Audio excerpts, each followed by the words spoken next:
Oh my gosh, my model's not connected. Why? Ah. Oh, because my Wi-Fi's not on my phone. But hello, hello, hello, hello. Are we connected now? Connect. You're still not connected. How dare you? There we go. Perfect. Beautiful.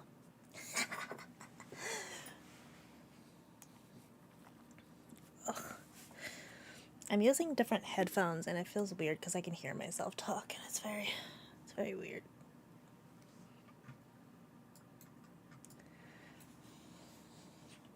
Oh, let me see.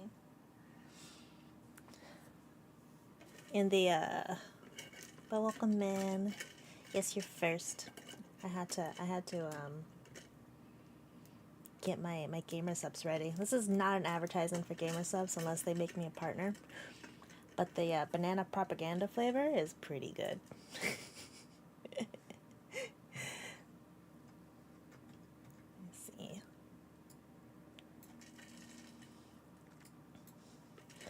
I was like, oh, maybe I shouldn't stream. Today is Gura's graduation. I don't know why I thought it was yesterday.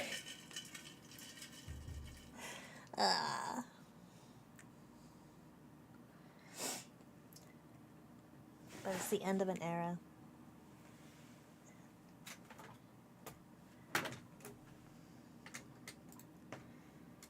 I'm so sorry if you hear crashing. I'm trying to get my iPad set up so we can do some drawing today.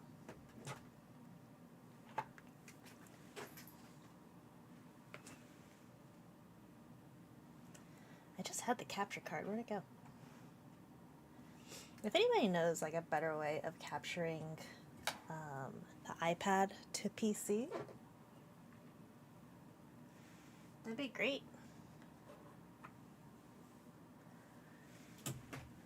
Okay, here we go. Oh, is this cable too short? Why is this cable too short? Nanny. What is that face?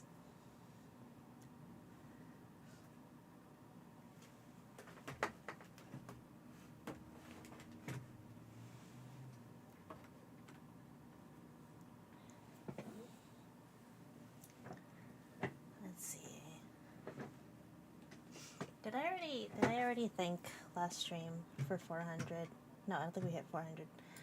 For 400 subscribers on the YouTube channel. Did you see the H3 episode? I watched a little bit of it. Sam Cedar's like constant. I say a lot, sure, but he was kind of giving me like an aneurysm. Listen to him.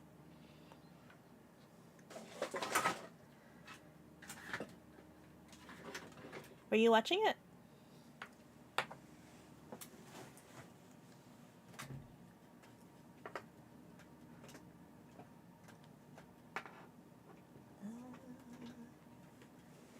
Where's my scissors? Why is this clipped here?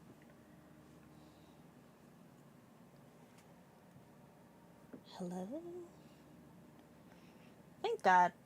I swapped over to headphones, wireless headphones. I can move around easier. Where's my scissors?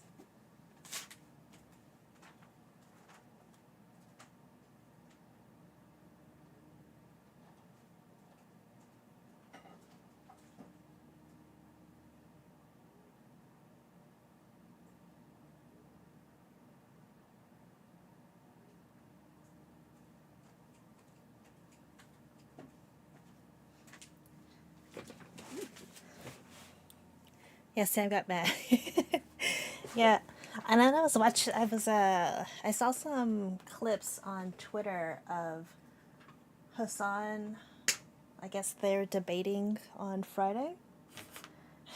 I don't know if I want to watch that. And just hear Hassan like screaming over him. But he's like, yeah, I hope he doesn't do anything dirty, like bring Destiny on and get my channel banned. Like, why would Ethan do that? Come on, why would you put that kind of? Shut up.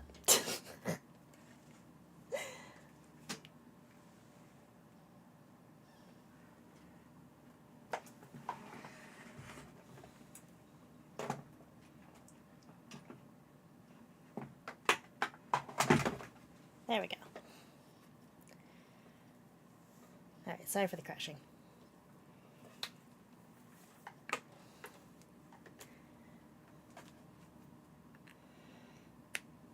Breaks my heart seeing us on Ethan fight. Please make up. I don't think that'll ever happen.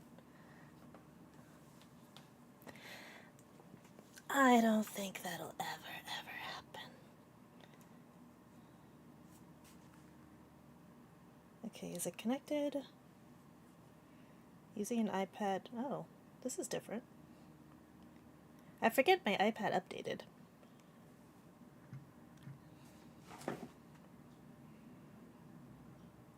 Let me turn off alerts because I don't need anything private popping up on here. And then let's try. Oh, beautiful. Absolutely beautiful.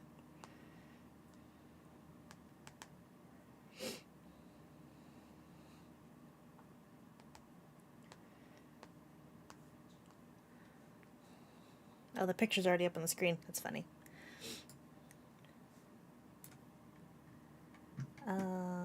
Let's see. I was drawing. I don't know. Let me pause that. I don't think I've I don't think I've ever showed this on stream. But I've been designing my VTuber model. This is not capturing the screen how I want it to. Let me see. So today I found actually like a reasonably affordable VTuber model artist, and I'm like, shit. I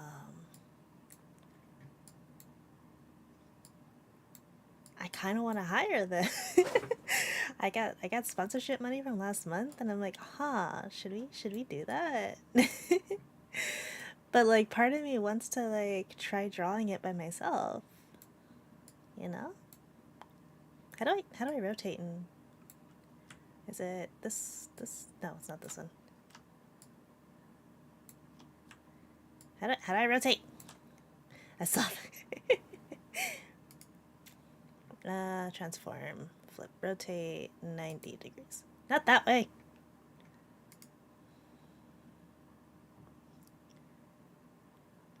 Counterclockwise.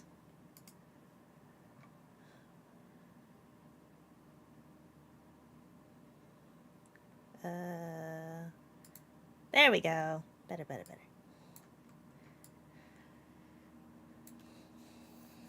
Like, you want to make a whole VTuber model from scratch? Yes.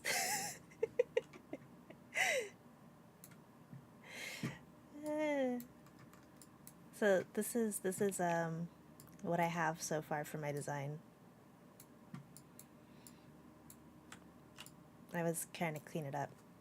I'll make the background less, or the sketch less opaque, more opaque.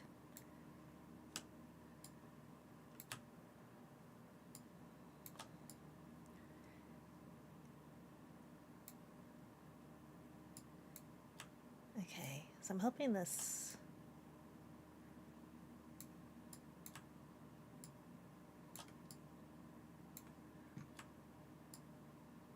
No, not like that. Like this.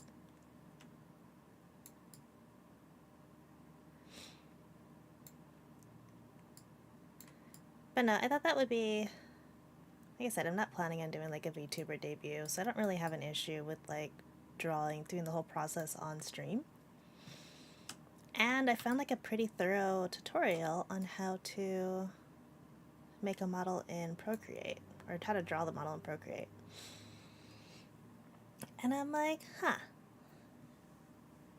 should we do it? Should I do it? Oops, I hit that one. Let's see, if I tilt it this way, will it screw me up? Yep, it did. Damn it!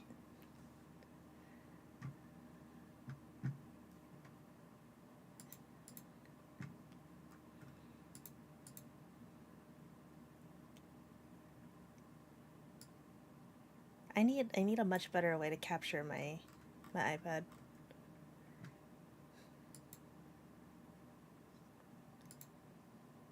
Capture, please. Please, sir.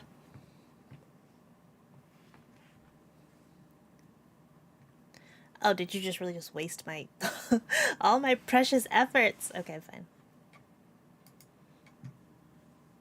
Transform. Tilt. This way. Damn it.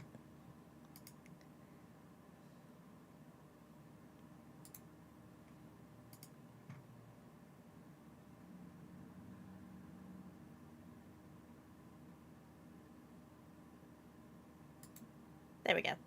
Oh, that's much better. Okay, good. Good, good, good. It's not capturing a Procreate's overlay, though. That's fine. I think. Let me see. Will it at least capture the paint strokes? Like if I zoom in. Or is it only going to capture... Well, it's capturing paint strokes. But it's not allowing me to zoom in. Interesting.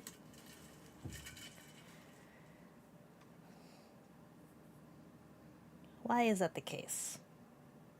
What if I do this?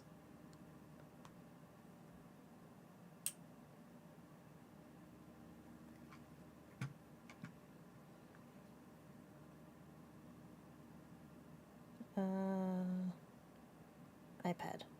That? Huh?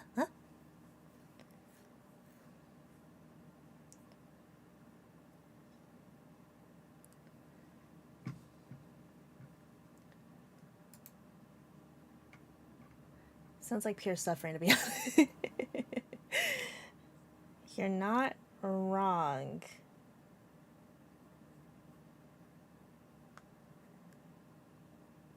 This didn't used to... What the?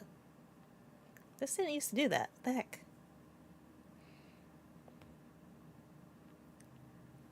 It used to capture the whole, like, zoom in and stuff.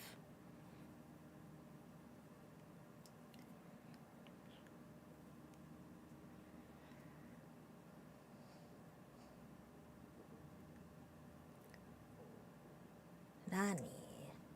Why are you screwing with me? Why? どうしてる? あと...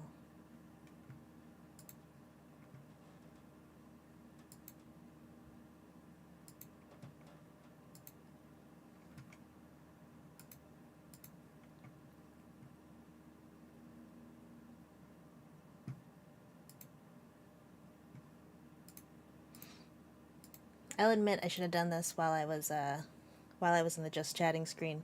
But it's fine. It's fine.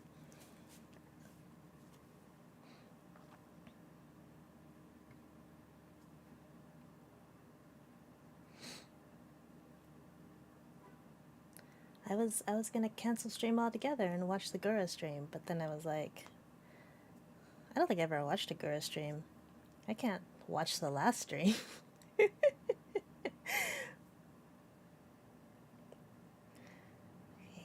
Let's see if I can get this working.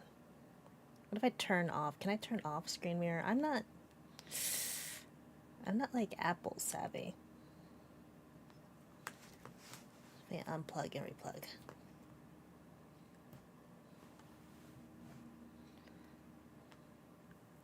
Gosh damn it. I want this to zoom in.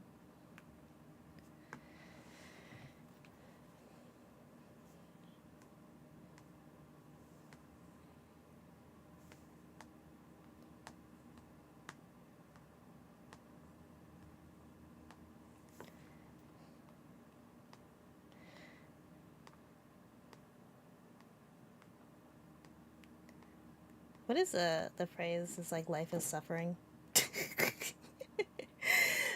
Anyway, so my plan for today, once I get this, if I can try to get this working, is I have a lot of emotes to draw, and for some reason I was struggling on my actual drawing tablet that is in my iPad, but that's probably because I haven't used my drawing tablet to directly draw in probably like 4 years.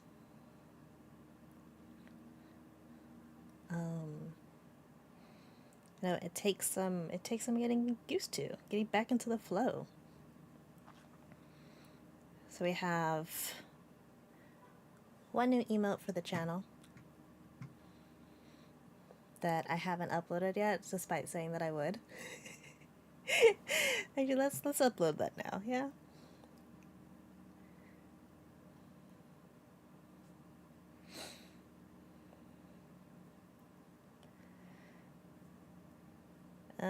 Let's see. Wait, that's the wrong size. This is the 2000 size. 3000. We can upload that to Twitch, and my lovely subscribers will have access to it, yeah?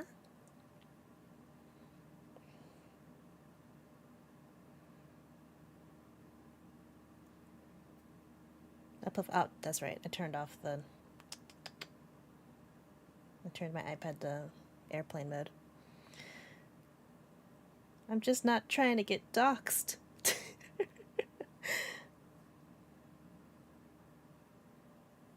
Okay. Exported. So I can upload this one.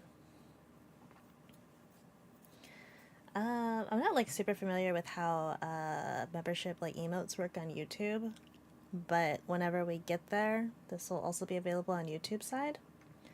And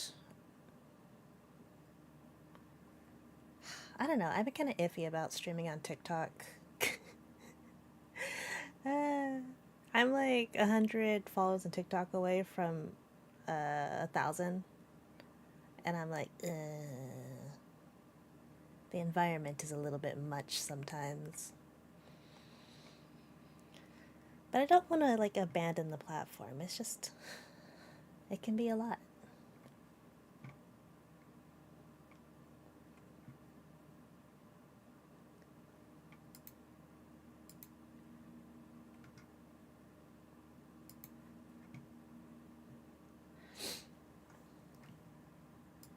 Let's see.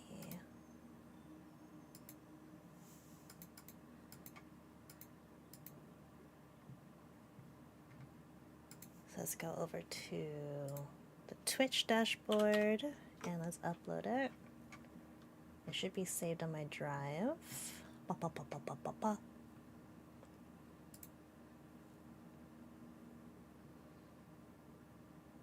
Create a dashboard.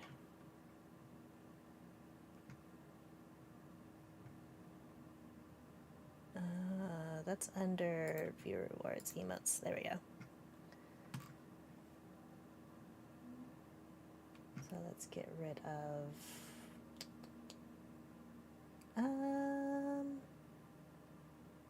let's get rid of drool. Let's get rid of drool.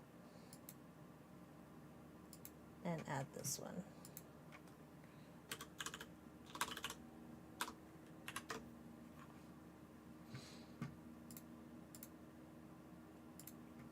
Download.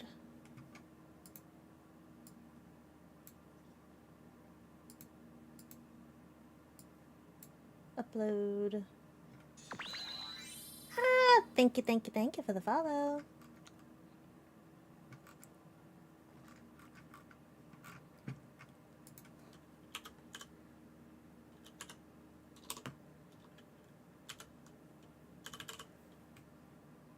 Upload.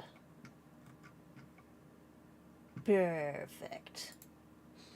Alright, so now Twitch subscribers should have access to a new emote.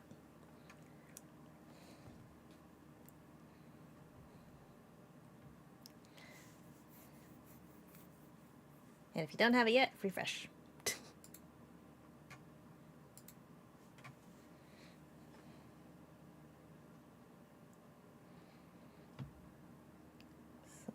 So let's see, we'll do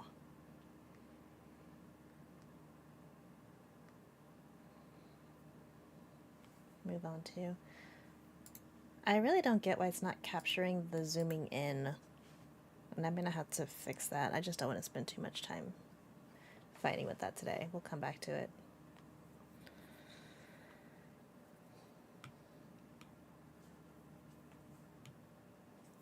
So let's see, are we good size? We are. Beautiful.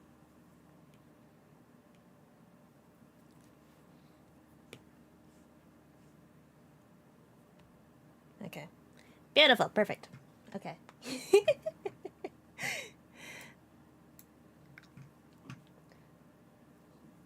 So, let's see. What did I want? I want a... Because I had drawn... Oh, I drawn a bless emote for Niku. Where is it? I could just copy it.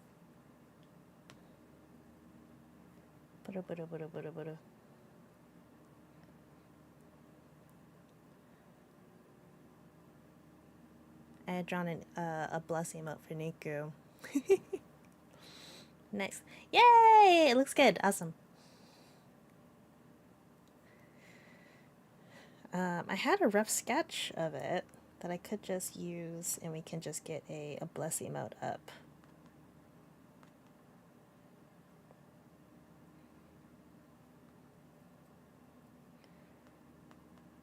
Unless I deleted it. I don't delete files. What am I...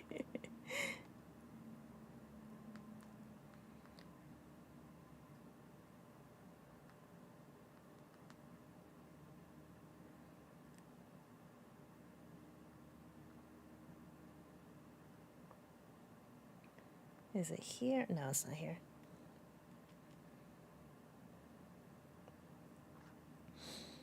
I was using a different model the same time last year. I was using a different model, so I had started sketching emotes for that one. Like how cute this would have been. I don't... Ah! Thank you for the sub. I don't know if I should just take the same and just like add my current model's design to it. Because this is really cute.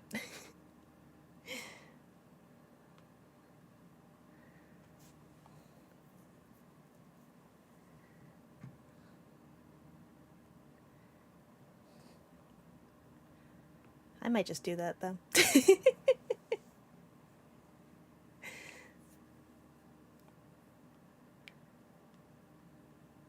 Actually, let's see.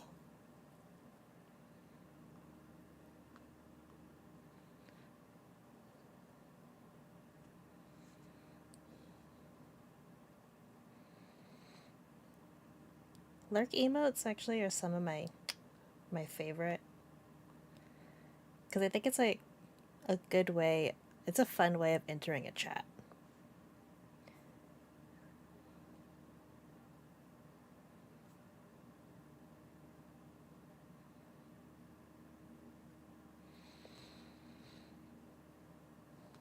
It's crazy that this is like a year old.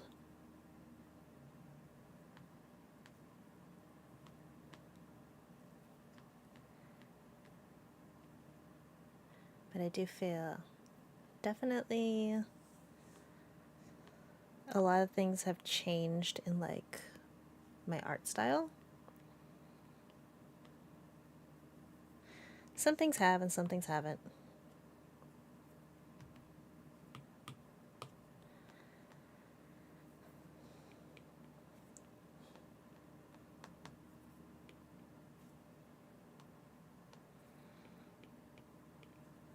I could say like it sucks that it's not capturing when I zoom in. But I think it's maybe like a better viewing experience in the long run, because like if you pop in randomly, who's gonna know what's going on when I'm like zoomed in on like a funny sketch, like a strand of hair.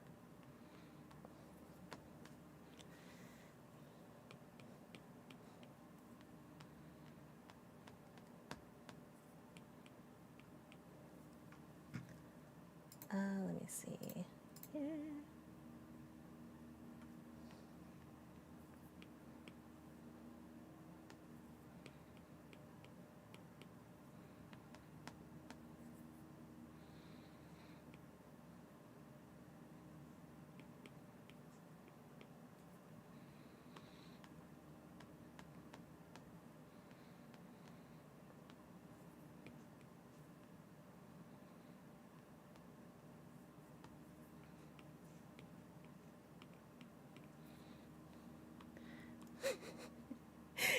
It almost feels like I'm looking in the mirror because I have to like keep looking at myself to remember how my hair is drawn.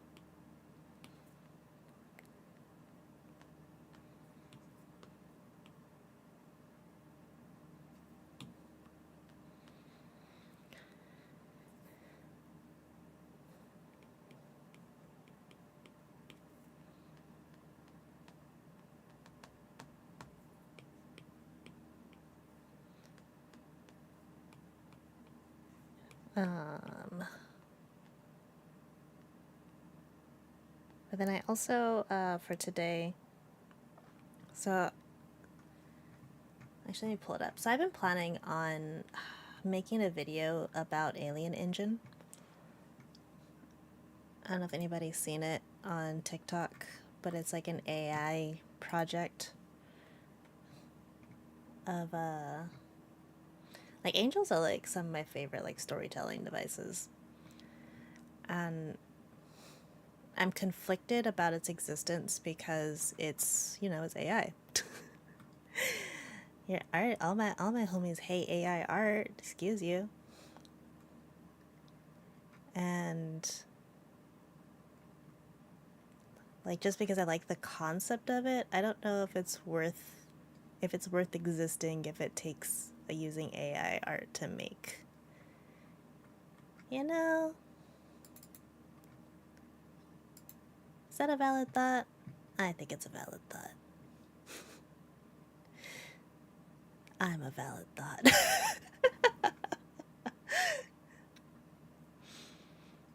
Let's see. Where did the. Did I delete it by accident? No, I didn't.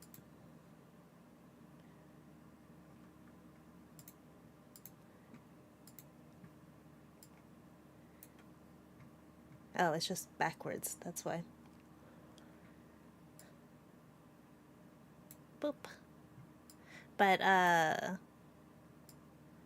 so while I'm like working on this, freaking Film Theory released a freaking video. And I'm like, you know what? I'm curious what they think about it. And that'd be fun to watch on stream.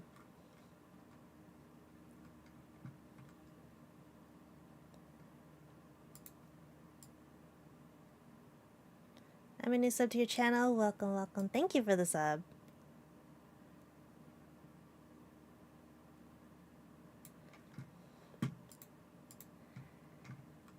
I hope you enjoyed here. I do wish I had started like posting on YouTube a lot more, like forever ago. I'm very much enjoying the YouTube community.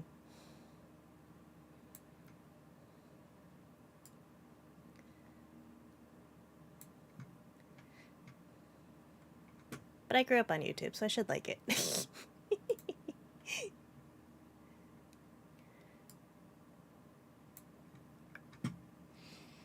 Don't look at how old my channel is.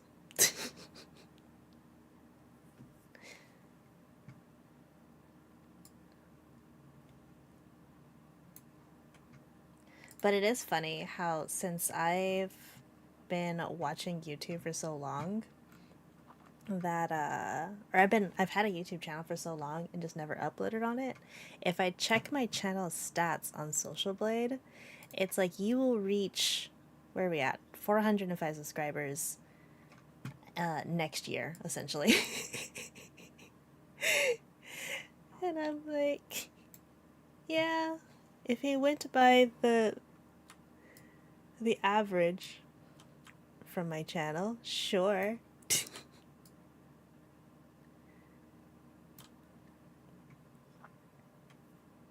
Your voice on. Thank you.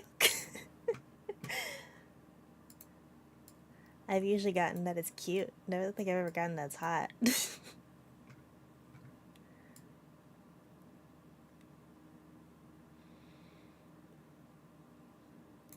we go.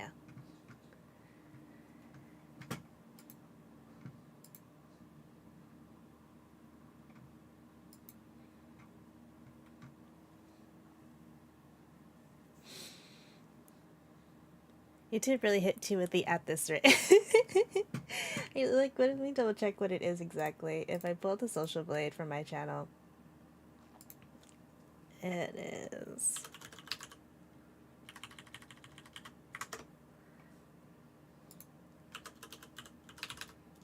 Not Twitch. I want YouTube.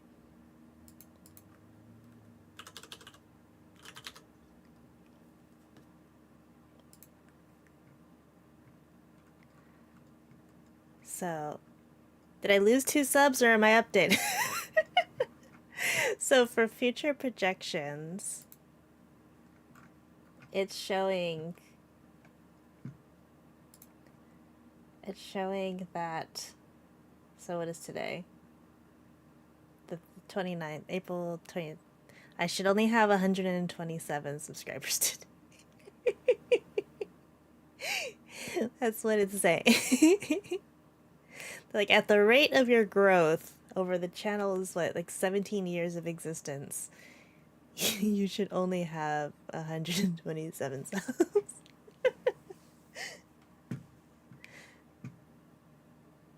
Thanks, Social Blade.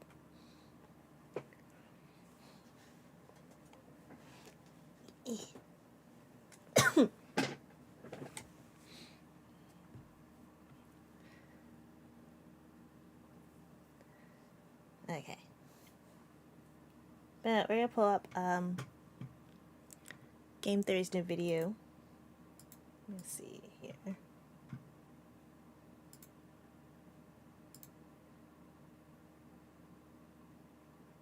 I wanna see their take on Angel Engine.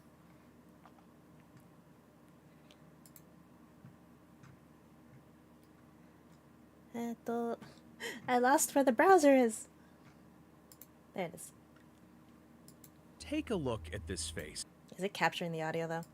Does it look like one Yes, you it can is. trust? Or does it look like one that would lie to you? Well, a terrifying new analog horror series called Angel Engine is asking this very question. But the consequences for getting it wrong could just be the end of the world. Hello, Internet! Welcome to Film Theory, where we're going to... Is that ridiculously loud just for me? Let me lower it just a little bit. address the elephant in the room. Despite getting the most requests to cover this series, Angel Engine, more than any other analog horror series during my time here as the film theorist, I've been hesitant to because it incorporates a lot of AI-generated art into its videos. Honestly, I don't love that. Nobody does. I think the entire thing is AI art. And what really sucks is to like see talented people draw art for this because like, oh, it's a cool concept. I love angel themed stuff and like doomsday kind of like end of the world based around content. So it kind of sucks seeing like actually talented artists drawing fan art of the series.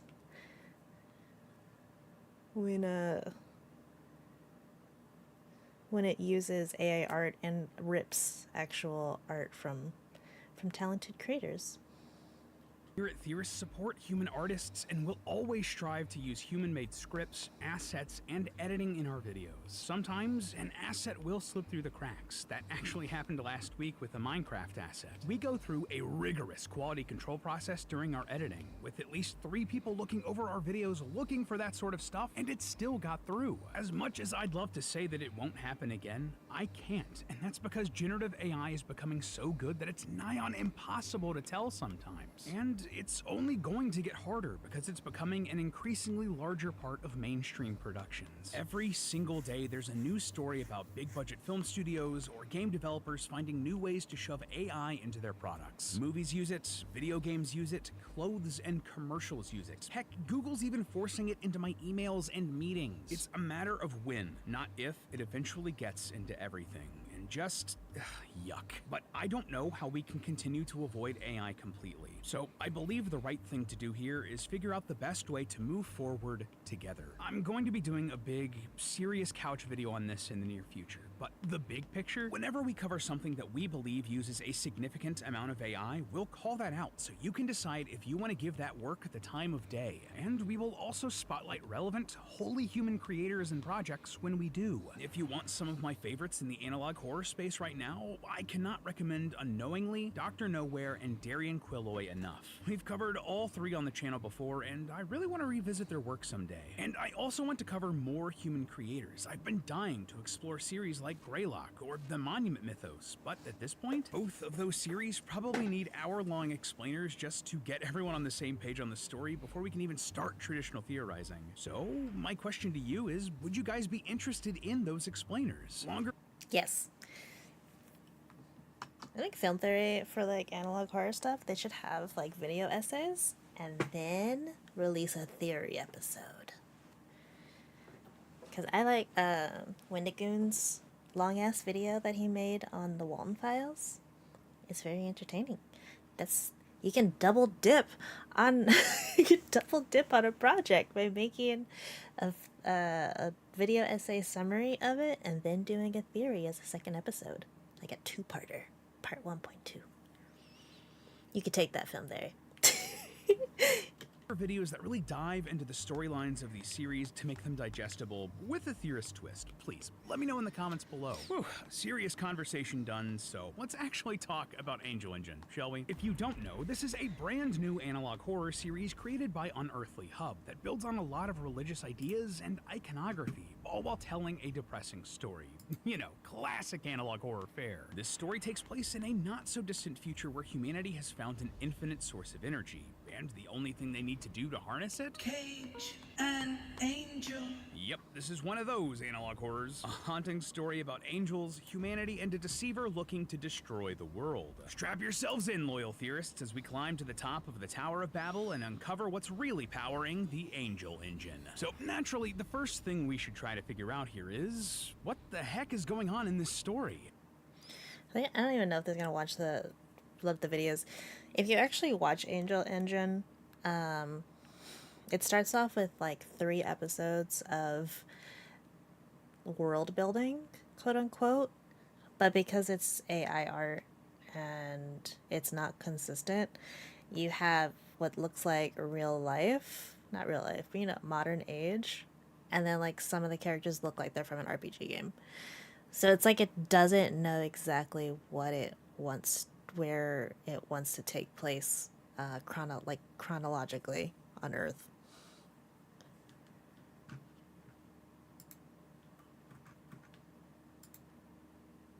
Honey.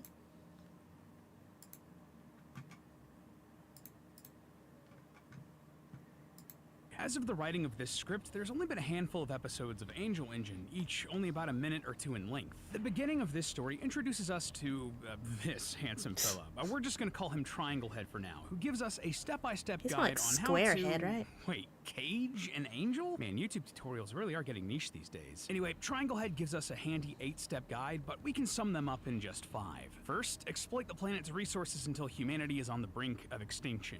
Easy peasy, barely an inconvenience. 2, Did you watch Gura's graduation stream? She should be live now. Probably still in a starting screen.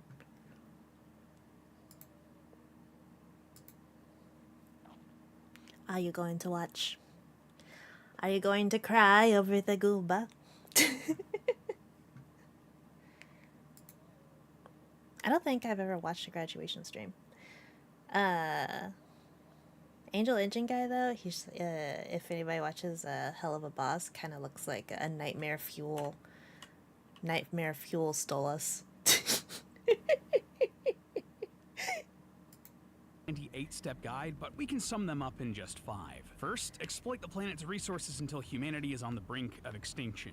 Easy peasy, barely an inconvenience. 2, pray for a solution to the problem. 3, God should then send a messenger in the form of an angel. 4, capture this angel and hook it up to your Angel Engine, which is a thing that you should totally have, by the way, but more on that in a second. And 5, use the power of the angel to fix everything. That doesn't sound too hard, does it? Now, this of course begs the question, the heck is an Angel Engine? Well, it's a device created by Nobel Prize-winning scientist Dr. Jeff Ernstman, designed to capture and extract energy from an angel. So, pretty self-explanatory. But I do have to mention that in another video, it's revealed that Ernstman maybe didn't create the engine, but instead just found it. Here, we're introduced to another handsome fella that we're gonna call Bronze Face. He tells us that to find an Angel Engine, we must go to the Holy Land, find a burial site, and then... Look upon me, look upon me, look upon me, release me. Horrifying. Just what could go wrong? Did that freeze? Why did it freeze? Anyway, the craziest thing about the Angel Engine There we is go. that the device actually works, and humanity's been able to execute on Triangle Head's plan. Yeah, really. Things got so bad here on Earth, and so many people prayed to God for help that he sent the Archangel Uriel to help, only for Uriel to be captured and hooked into the Angel Engine, and the results have been crazy. According to tests, the Angel Engine can produce an infinite amount of energy, and in one demonstration, it was even able to bring someone back from the dead after 24 hours, as if nothing had happened. All it costs is for Uriel to be in immense, incredible pain, but we don't need to worry about that, right? This discovery changed humanity basically overnight, and now we house the Angel Engine in a giant tower that's been dubbed the Second Tower of Babel. This is wildly simplified, of course, but if you didn't know, the Tower of Babel is a building in the Bible which was supposed to represent a united but arrogant humanity rebelling against God, with the tower trying to reach up to heaven. That story didn't end very well for humanity, so, you know, very smart of us to try that again here in Angel Engine. And either way, humanity is not as united as it was in that story. The second the Angel Engine project got announced, it divided people. Some people were excited about the potential to push humanity forward, while others were justifiably concerned about, you know, capturing and torturing a real, actual angel. Either way, this new technology catapults Dr. Ernstman into becoming one of the most famous people on the planet. He goes on a media tour, he gets magazine cover stories written about him, he even appears as a guest on TV talk shows. All he really needs to do at this point is hit the YouTube podcast circuit and he's done everything. But that fame also comes with haters, understandably Haters. so. There are some concerned with how Uriel is being treated, though. My kitty's name is Uriel. Let's make her the channel mascot. My little Uriel. What's I gonna say? I'm so impressed that they were able to glean like some sense out of the chronological order of Angel Engine, because I'm like, none of this none of this is like processing into like a cohesive world. Ernstman does seemingly lie and says that he can leave whenever he'd like. Others don't believe that such an invention should even get Ernstman any recognition at all. Upset at this, and perhaps feeling a bit arrogant, Ernstman announces that he has a new invention to show off to the world, one that doesn't require the use of an angel or Uriel. But unfortunately, hours before he was set to unveil his new creation, he was shot 3 times by a creepy-looking person wielding a homemade weapon. Ernstman was then brought to a hospital for an emergency surgery, but later died from his injuries. And yeah, that's more or less the basics of this story. Clearly it's creepy, right? But what's the next level deeper here? What can we find by digging? Well, a lot of the real deep creep factor here comes down to some small details, many of which are religious references, like obviously, right? Clearly the angels are religious, and the Second Tower of Babel is a reference to that biblical story. But there are way more than that. For instance, there are multiple mentions that this series takes place in the quote-unquote Holy Land. Even deeper than that, though, if we look at the 2 mysterious figures in this series, Triangle Head and Bronze Face, they also have religious origins. Here, let me explain. So, these dudes are weird, right? They're probably the most visually iconic part of the series, but they don't have any direct bearing on the whole Dr. Ernstman plot and his creations. They just sort of pop up randomly to give strats for speedrunning the apocalypse. But I kind of wish that they played the whole thing. I feel like these are the same character, but just because, well, I guess not, right? Where's TikTok?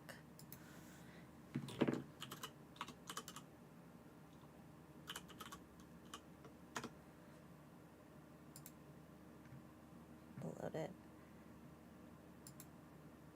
I don't know what I'm looking at here.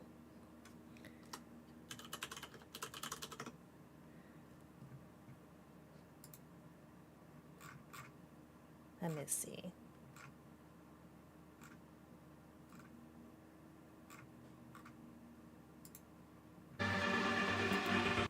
Jesus, that's loud.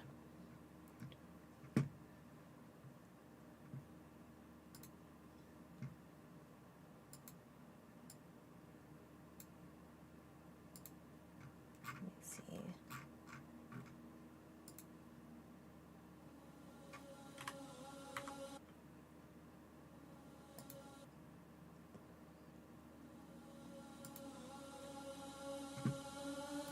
Maybe they are separate characters, but I just feel like it's a lacking from the capabilities of using generative art, quote unquote art.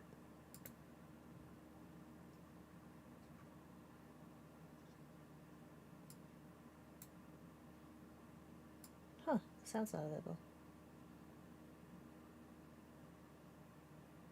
Interesting.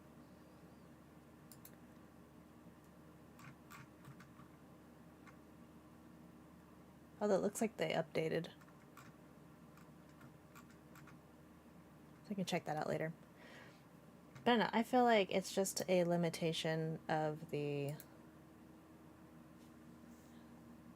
use of generative AI. Because this guy, like, he looks like really different in a lot of different iterations where they show him.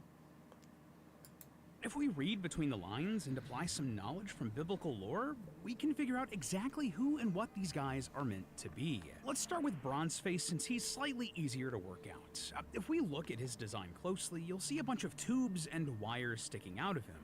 It's almost like he's hooked up to some sort of machine, right? Perhaps some sort of engine? Throughout the series, we see multiple examples of Uriel, the angel that was captured, being hooked up to the angel engine with similar wires and tubes. So, Bronzeface? He is Uriel. But hey, I get if that's just a little too coincidental for you. There is more. Several videos show the exact same scene that Bronzeface is in, just with Uriel's head, including one that swaps back and forth between the two. Like, this one couldn't be more of a slam dunk, guys. So, who is Uriel, other than a My janky kitty cat. Oblivion character? You are the one from my dreams. You guys know me, I always gotta slip in a fantasy reference. Anyway, Uriel isn't a name made up for this series. No, in some Judeo-Christian traditions, Uriel is one of the archangels, basically one of the most powerful angels. And that right there tells us a heck of a lot about the world of Angel Engine. If people prayed to God for help and he sent down one of his big guns, that tells me that this civilization was not in a good way. It may have even been on the brink of total collapse. And that makes it even more tragic that humanity took advantage of this situation and trapped Uriel in this machine. This is taking a massive toll on Uriel's body, enough so that it's starting to deteriorate. His body is withering away, and that's why he has the bronze face to begin with. And at this point, all he wants is, well, just look at the very first thing he told us. Look upon me, look upon me, look upon me. Release me. He wants to be freed, and who can blame him? So that's the identity of Bronzeface worked out. But what about the other mysterious figure? The one who started us down this whole rabbit hole to begin with, Triangle Head. Well, despite being the face of the series, figuring out who he is and his whole deal is way more challenging. So what do we have on this guy? Nightmare Fuel stole besides us. being the one who told us how to summon an angel, Triangle Head also warns us about someone he just calls him. In fact, Uriel also warns us about this guy. Listen to me. You are in great danger. He is not I. You do not possess the means to restrain him. Do not let him in. This happens multiple times. Here, he will catch you. And in fact, in episode 3, Triangle Head and Uriel have a back and forth dialogue about him, almost as if they're talking about each other. Here, take a look. He is coming. Do not let him in. Do not be deceived. He is not your friend. He has no friends. Be not afraid He comes but to deceive. to lead you astray. He will be here soon. Which, hey, makes sense. If Uriel is an angel, then maybe Triangle Head can be a devil of sorts. Stole us. The devil. What is it? Unless he is actually the doctor. You can have a real sort of angel and devil on your shoulder situation here. But at the same time, I'm just not so sure that Triangle Head is a bad guy. Why?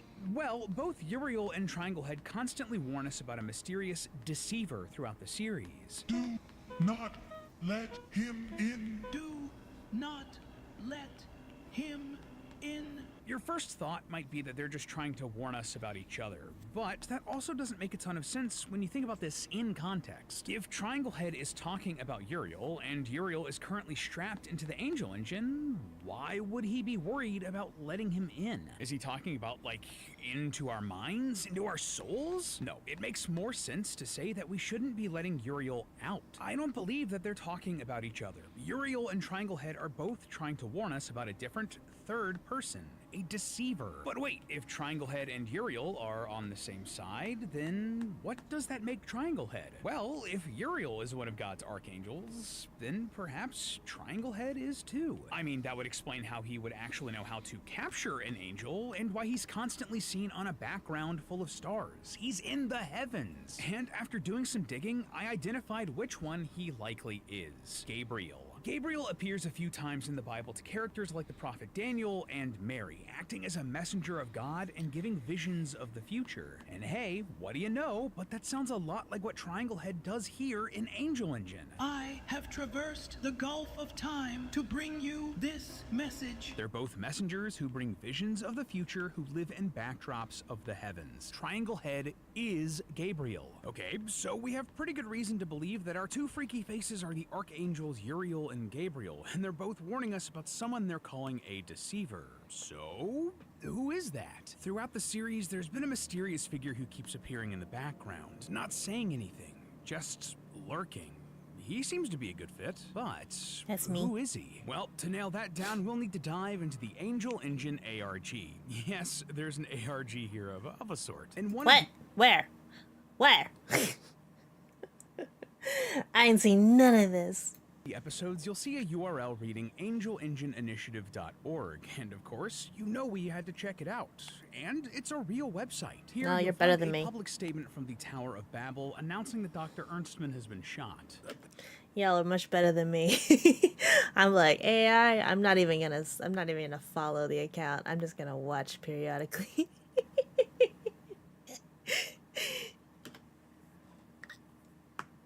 At this point, we knew that already, so that doesn't really tell us anything new. But do you know what this article does have that's new? A comment section. Below the statement is an entire fake thread of comments on the news with everything you'd expect. People calling each other names, putting forward conspiracy theories, as well as other little clues and references. But one of those comments really stands out. It cites two seemingly random Bible verses, 1 John 2:18 and 2 John 7. Both of which warn about another person to be wary of. To quote from the King James Bible, 2 John 7, "For many deceivers are entered into the world who confess not that Jesus Christ is come in the flesh. This is a deceiver and an antichrist." And 1 John 2:18, "Little children, it is the last time, and as ye have heard that Antichrist shall come, even now are there many antichrists, whereby we know that it is the last time." Yeah, you heard that right both times. Antichrist. Those are two of only a handful of verses in the entire Bible that mention the idea of an antichrist by name. If you don't know, in Christian eschatology,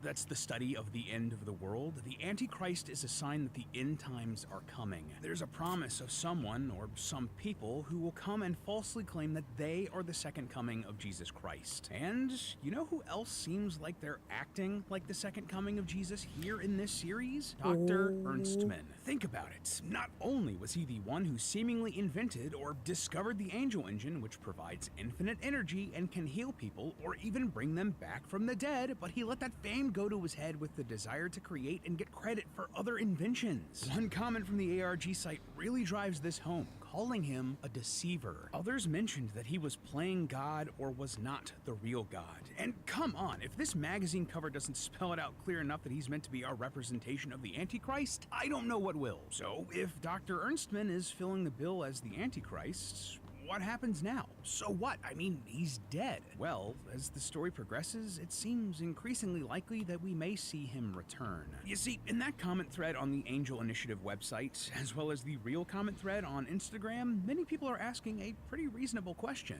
The Angel Engine can bring people back from the dead.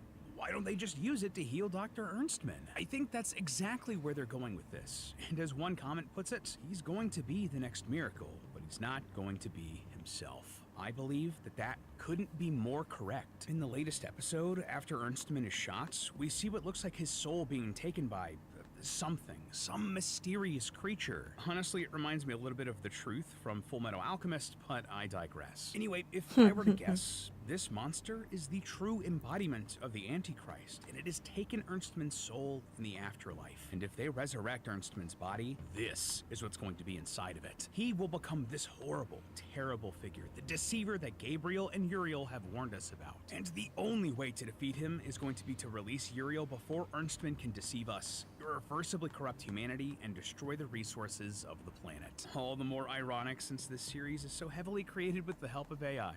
But hey, that's just a theory. A film theory. And cut. Up next on Film Theory. Huh.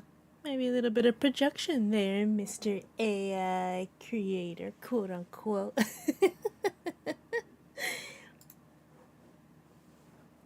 Let me see. Not that one. This one. Is a new. Will the audio load? Because this one is new?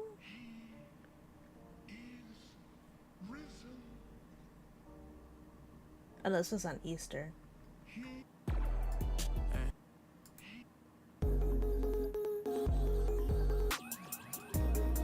Okay.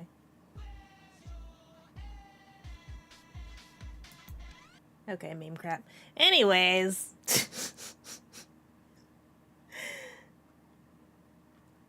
Terrible. Absolutely terrible.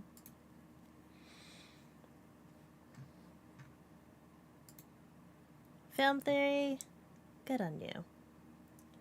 Made sense of it when I didn't see any at all.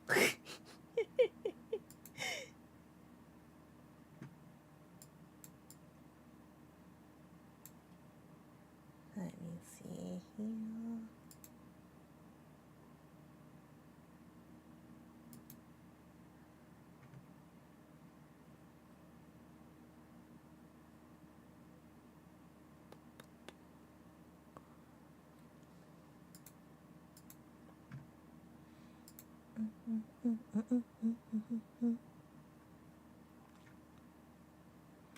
Don't disconnect from there. I'll fight you.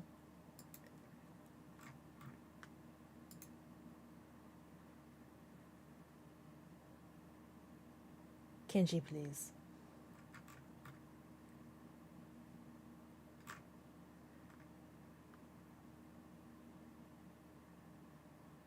Why is Narissa alive right now? Why did this disconnect? Don't disconnect. Please. There we go.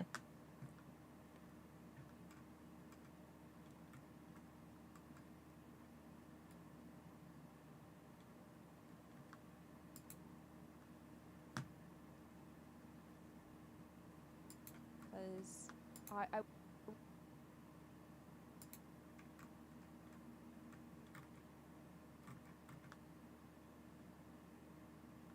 Is this for raiding into Gura stream?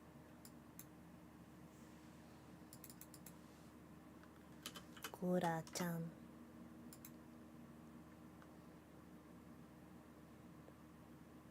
Wait, she already what the it was a 26-minute graduation stream? Gura!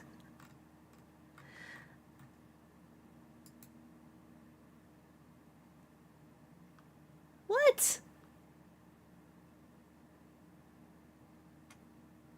I thought this was gonna be on for hours.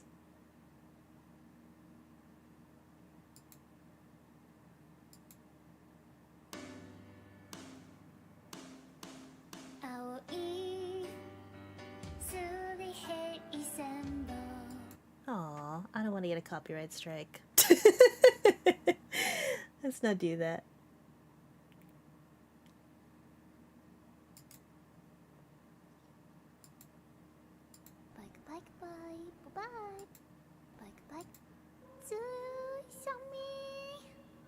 The biggest.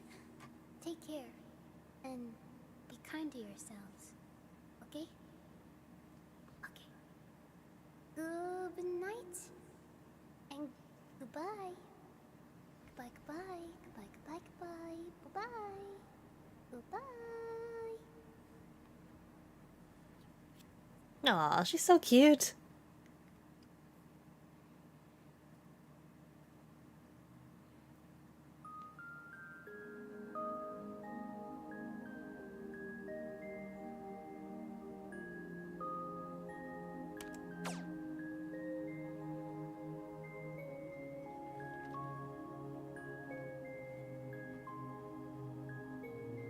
Aw, how cute.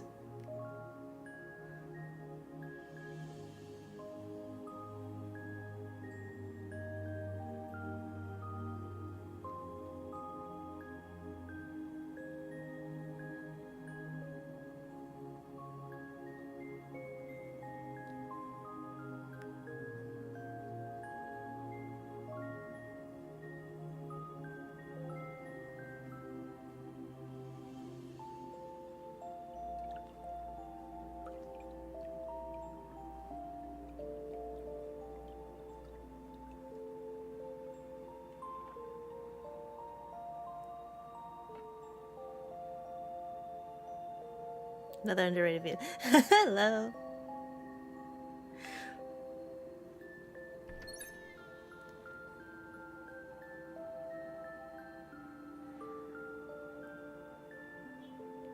Do you think Sony's gonna claim this one too?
Aww. Aww. I figured there'd be a longer stream later. Didn't realize that was the last one. I thought this was gonna be a longer stream. Oh, there goes our biggest English VTuber. Jumba, it's been an honor and a privilege to be here with you all since 2020. Take care of you. Aww. You used to say when I'm gone. Well, now you're gone. These aren't tears. That's memory shining like diamond. Oh, the Jumbas.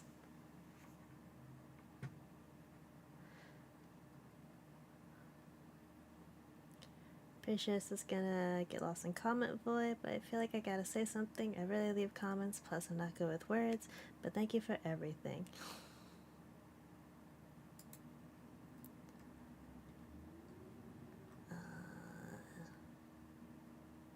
You're a legend, an OG, forever part of Myth, Hollow Ian, and the VTuber scene wouldn't be the same without you and the other Myth members.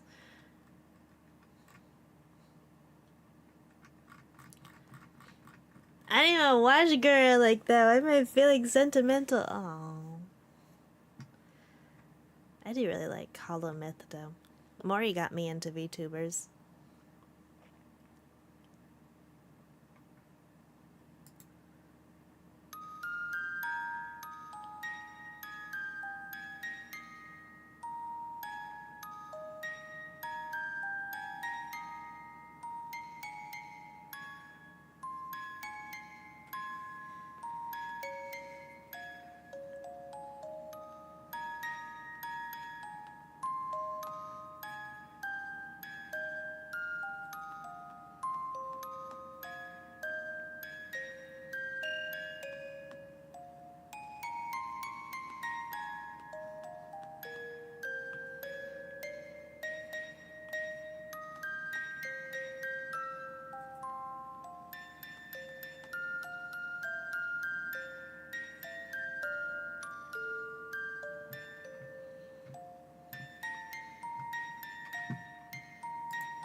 So cute. It's way too loud in my headphones, though.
Gara's model is so small. It's so cute seeing her with other... like looking up at the other talents.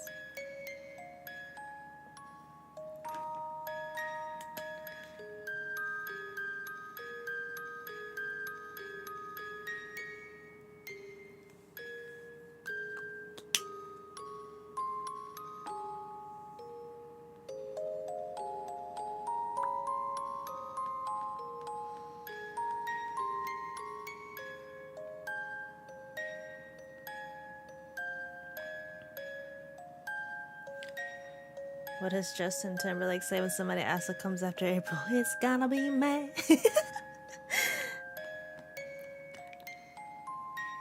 We're just gonna pretend that it's already May. April's been a crazy month. You know what? We just start the countdown. My birthday countdown. And we leave April behind us. We've shed our tears in the April showers. Now let's look forward to some May flowers.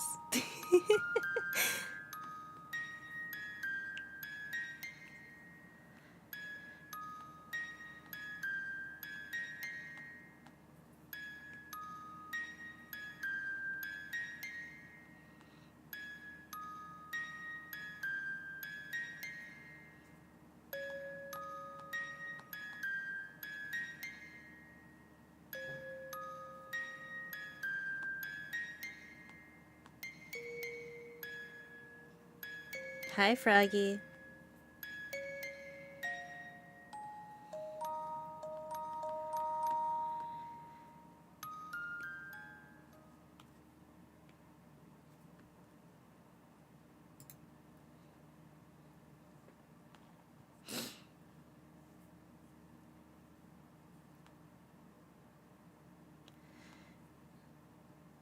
New mic? No. Doesn't sound weird. Do I sound weird? Don't tell me that. I'm still traumatized from when OBS had my audio duplicated. Sounds clear. Maybe you were here when it was doubling my audio. OBS duplicated my microphone input, and so like my most viewed video right now on YouTube is just like really crappy audio. And I got some comments from somebody's like, dropping you a sub so you can afford a new microphone. And I'm like, my microphone is fine. It's just OBS messed me up.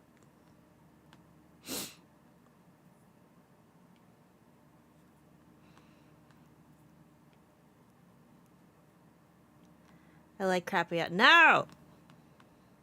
Audio is so important.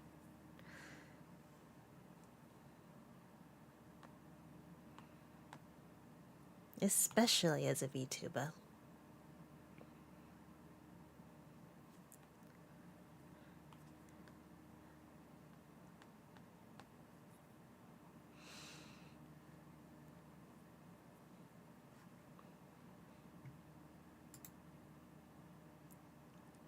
That is crazy though. Freaking. I really can't believe Gura graduated. Like, yeah, the writing was on the wall and everything, but still. Imagine just giving up your place as, like, the most subscribed to English VTuber. Couldn't be me. Couldn't be me.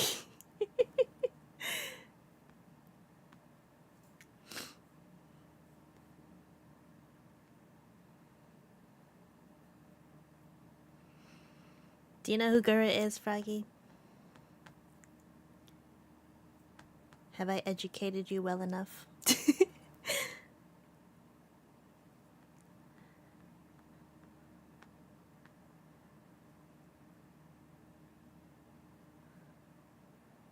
Hell no. Wow.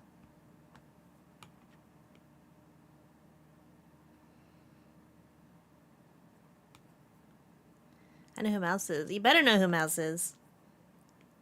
That's my Kamiyoshi. I don't know if Mouse has tweeted it yet, but apparently she's got a meeting with Congress tomorrow.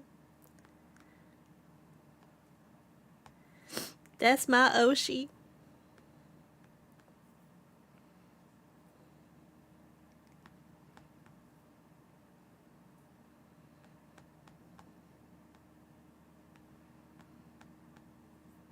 Iron one. Yes, Iron one.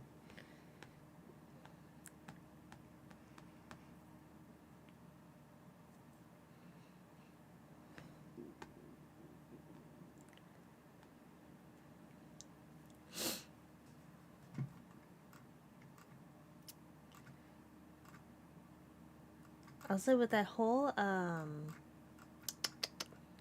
Cinder stuff, freaking Mujin posted like an almost 2-hour long video about it. And it's been like up for like a day and it's already got 1 million views. Good job, Mujin. What is this?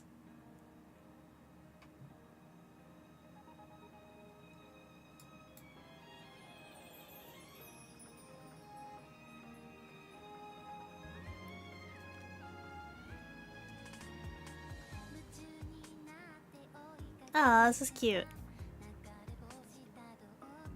So you weren't I told you I'm not getting bullied.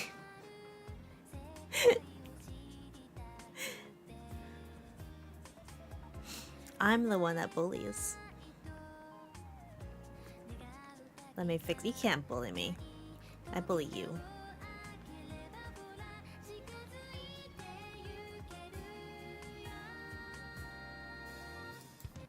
Okay, I don't want to risk copyright strike. You just saw it? It's so cute.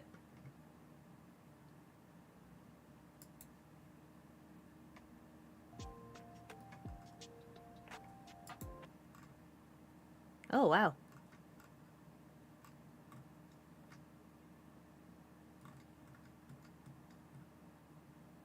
He won't copyright it. I think I will. I found out that Hamilton allows for their music to be used on stream. I could do a Hamilton karaoke stream. I freaking love Hamilton.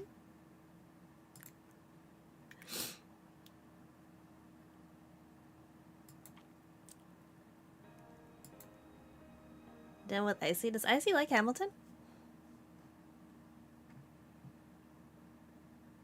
He loves it. Icy, where you at? I freaking love Hamilton.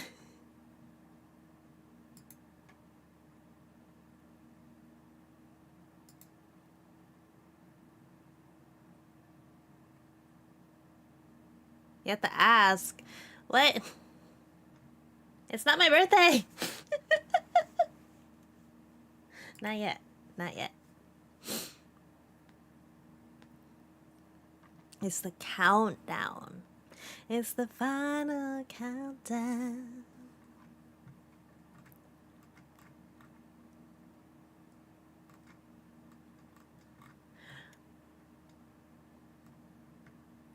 Oh, my crop doesn't show it, but Rima is live right now going over the Cinder stuff.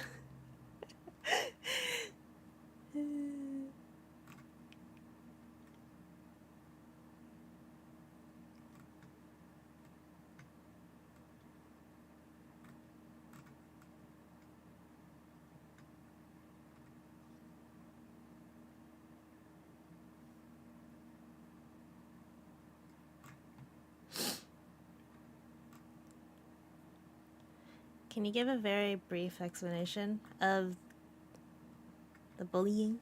The Cinder situation? I did a 4-hour long stream, Froggy. What do you mean you're not watching that? 4 hour I did two long streams about about the Cinder situation. Actually, was it? It made waves onto like normie Twitter, and people were like, "I'm employed. I don't know what's going on." I'm like, "Come on." So are we. So are the VTubers. I'll sleep it. Wow. So TLDR. The TLDR. Let me pull up. Why did I go to Wayfair? Excuse you. I didn't ask for that.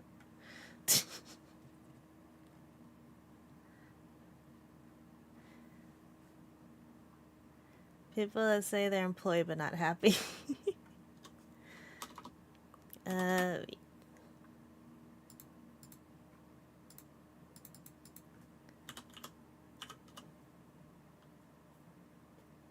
That's not where I wanted to go.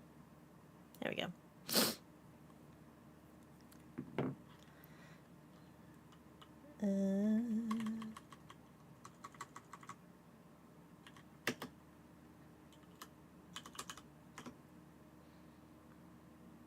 Was that Cinder Drama the Musical I saw? Look, the freaking Cinder Hamilton, what is it, the rental pamphlets mixed with freaking the Cinder situation was very funny.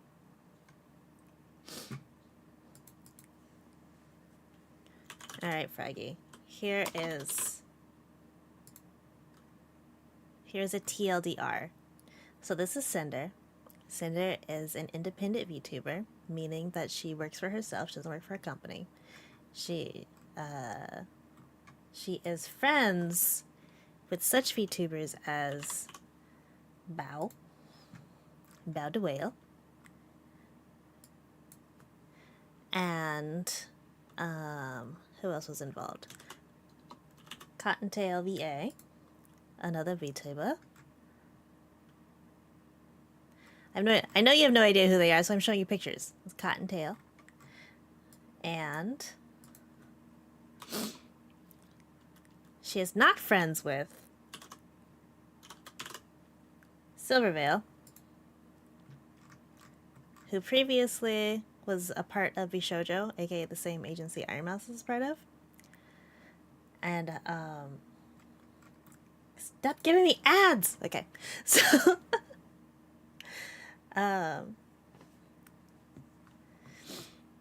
and then so these VTubers, so you understand that VTubers are drawn. We're hand drawings, and they're very talented artists that draw the VTubers. And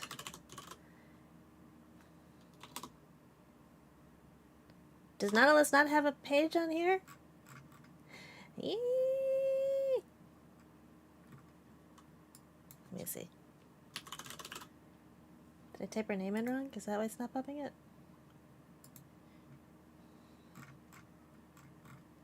And Nope, it just took me to her Twitter. Okay, so Nautilus is an artist who draws live 2D models. And Nautilus released a document on Cinder exposing her for gaslighting and manipulating her into essentially blacklisting her friends from getting art from her. She got canceled. So this is Cinder and her boyfriend, aka manager, aka redacted, for like 5 years have been manipulating behind the scenes to sabotage their friends. Her friends. She got a model canceled that Bao had been in the middle of commissioning. She essentially stalked Silvervale, kind of. And mind you, they work for the same company. Well, not, they're partnered with the same energy drink company, Gamers Ups. And she was outed for cheating and also stealing concepts of her character from another VTuber called Spite.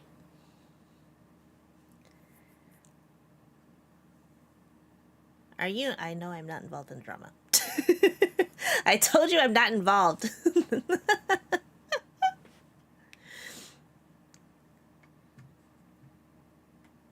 What do you mean, how come? One, I don't have a model artist. That's one thing.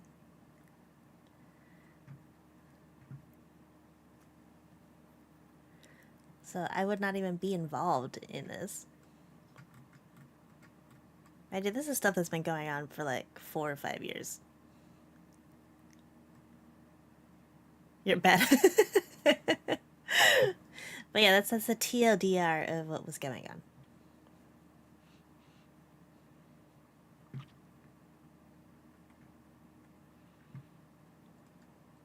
Goodness, yes. Since the early days of the VTuber boom.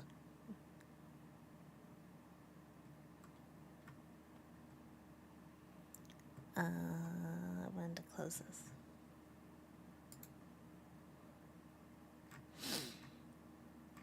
Who got canceled? I told you who got canceled. Cinder got canceled.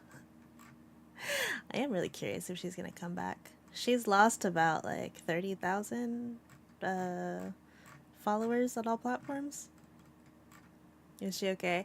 I hope like she is okay for the most part, like physically and stuff. But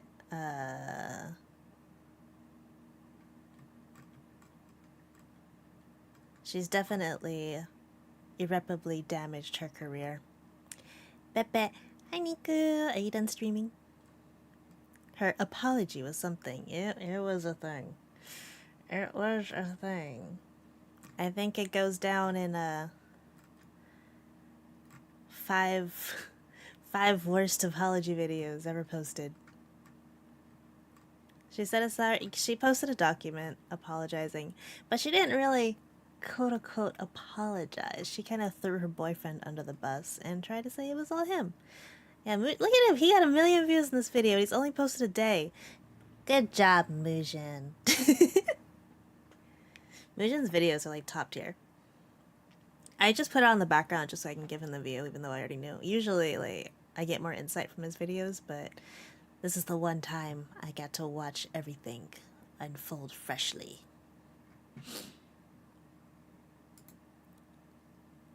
And we can skip to the apology part. Well, guys, it took a while. Shh, Mujin.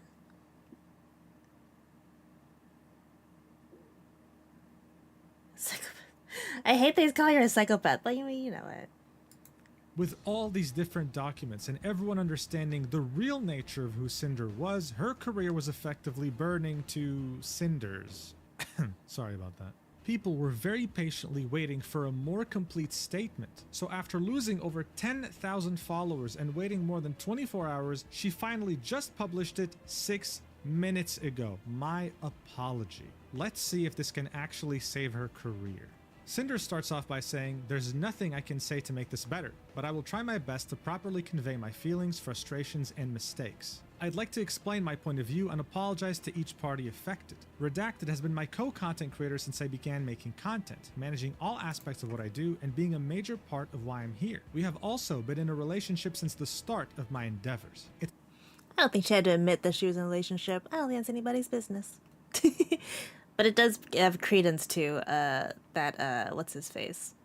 Red was acting on benefit or in cahoots, not on his own volition, regarding all the Cinder's transgressions.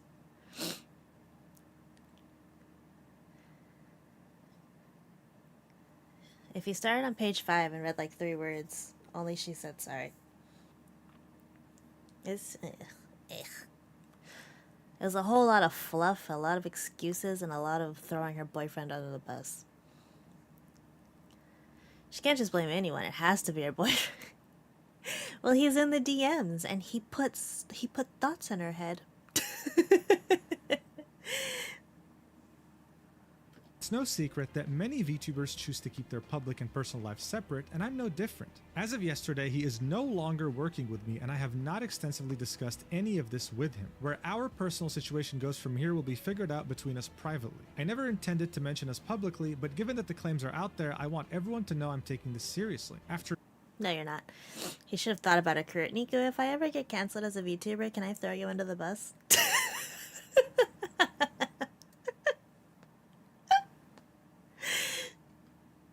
Yes.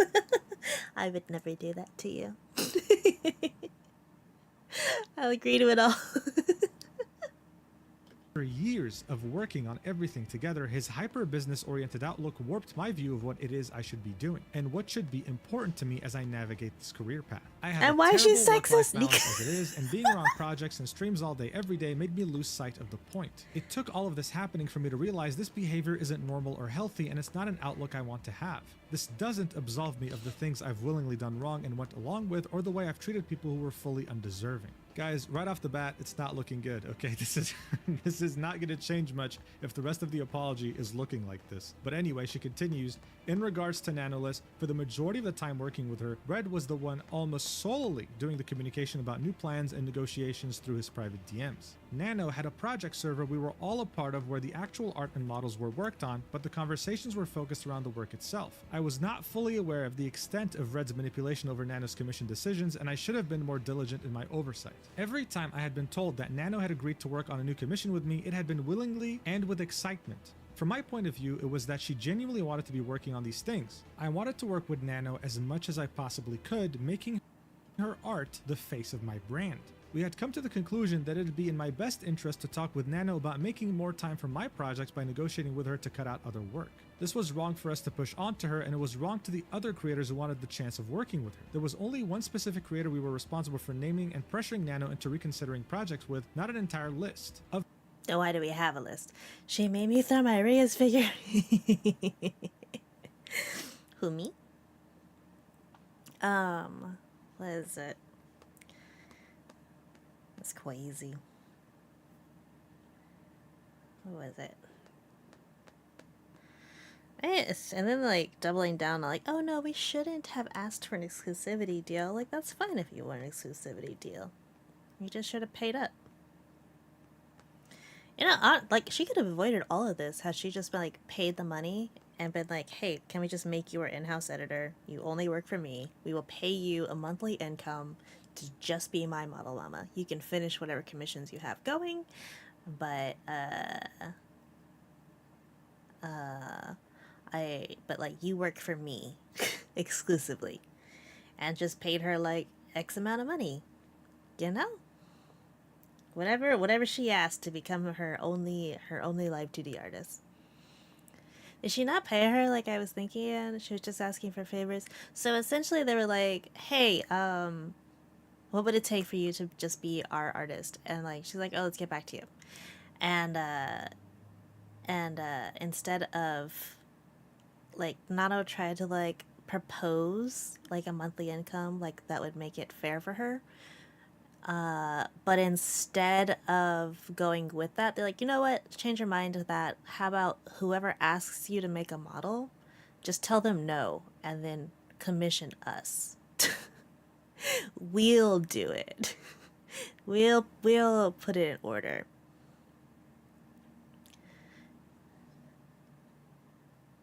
Right, it's not as special if all these others have it. That's so dumb. Yeah. Like if you felt that way, sure. You're wrong. That's like whatever you feel that way, you're wrong. But if you have the money and you want to make it just your art, then pay the woman or find an artist like that would be willing to exclusively work with you. That all of this could have been avoided. They didn't have to do any of the sneaky behind the scenes drama or the backstabbing thing if they just went, "You, my artist. I will pay you a monthly income. You work for me." Easy. That's so dumb for sure. Yes. Because, like, you can have an in house editor, or, like, Bao has an in house editor. And they clearly had the money. Nano's commissions, I think, are like 10K. Like, close to 10K. So if like you can commission a model, I think they had like they did like 4 models, two or 4 models every year from her. If you can afford that, you can afford a monthly. You can afford a monthly income for an analyst. As a Cinder well offer was, I mean, she popped off and within like a year, and she is doing fine. And then she had a successful ASMR channel too, so that's another form of income. So she was fine. There was no reason for her not to pay an analyst.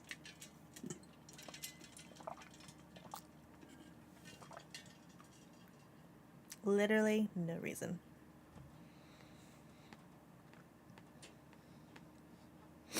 She probably right now has like, she'll be fine. She has enough to like retire for a couple years, I'm sure. I hope.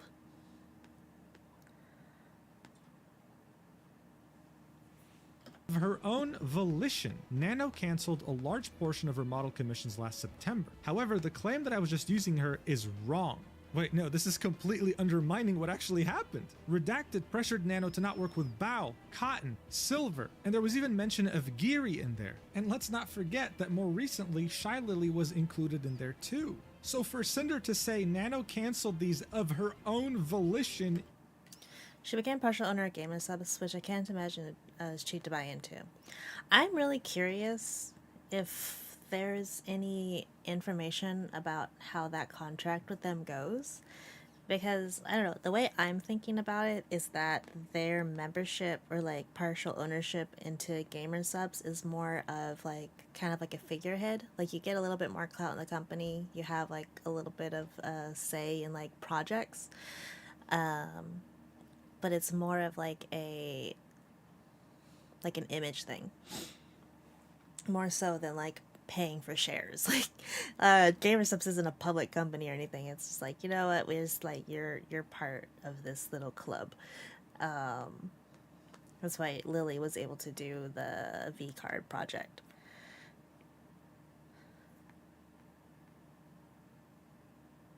And that's how I imagine it is. I didn't think that way. I thought like they brought her on as like a co-founder, whatever, because it was just her. And then Cinder popped on. I'm like, okay, so maybe this is like a figurehead kind of position, you know? So I'm curious.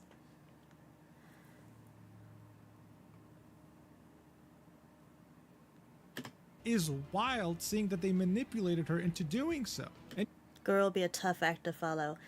I think Senzawa will be just fine. Is that how you pronounce her past life account? Those votes on if she's going to start streaming again like tomorrow. Gura will be back, but not as a Gura, if that makes sense. Well, yeah, she's already active again on her old Twitter, so we'll see her. Anyway, she continues, I've always treated Nano with respect, and as my friend, I did give her a lot of work, and we did everything we could to accommodate her schedule if she needed more time or a break, and even helped her with her own project payments multiple times. I've invited her on my stream, I've sent her my merch and things she's made for me, and I was always open to talking to her about things outside of our projects in the instances we would message each other. Regarding the exclusivity deal made between them, I had no part in the direct negotiations of their eventual agreement, and I had no knowledge of Bao and Cotton being included in this list. If I had known my friends were included, I would have said something to put a stop to it. I was only aware of it being about one person who I was unfairly pursuing. When Nano had messaged me about this agreement almost a month later, I was How do you say that you don't know the terms of the agreement? This is the first time that processed to me. How do you say you don't know the terms of the agreement? This is your business. He just decided by himself how this is gonna go. Hi, welcome in.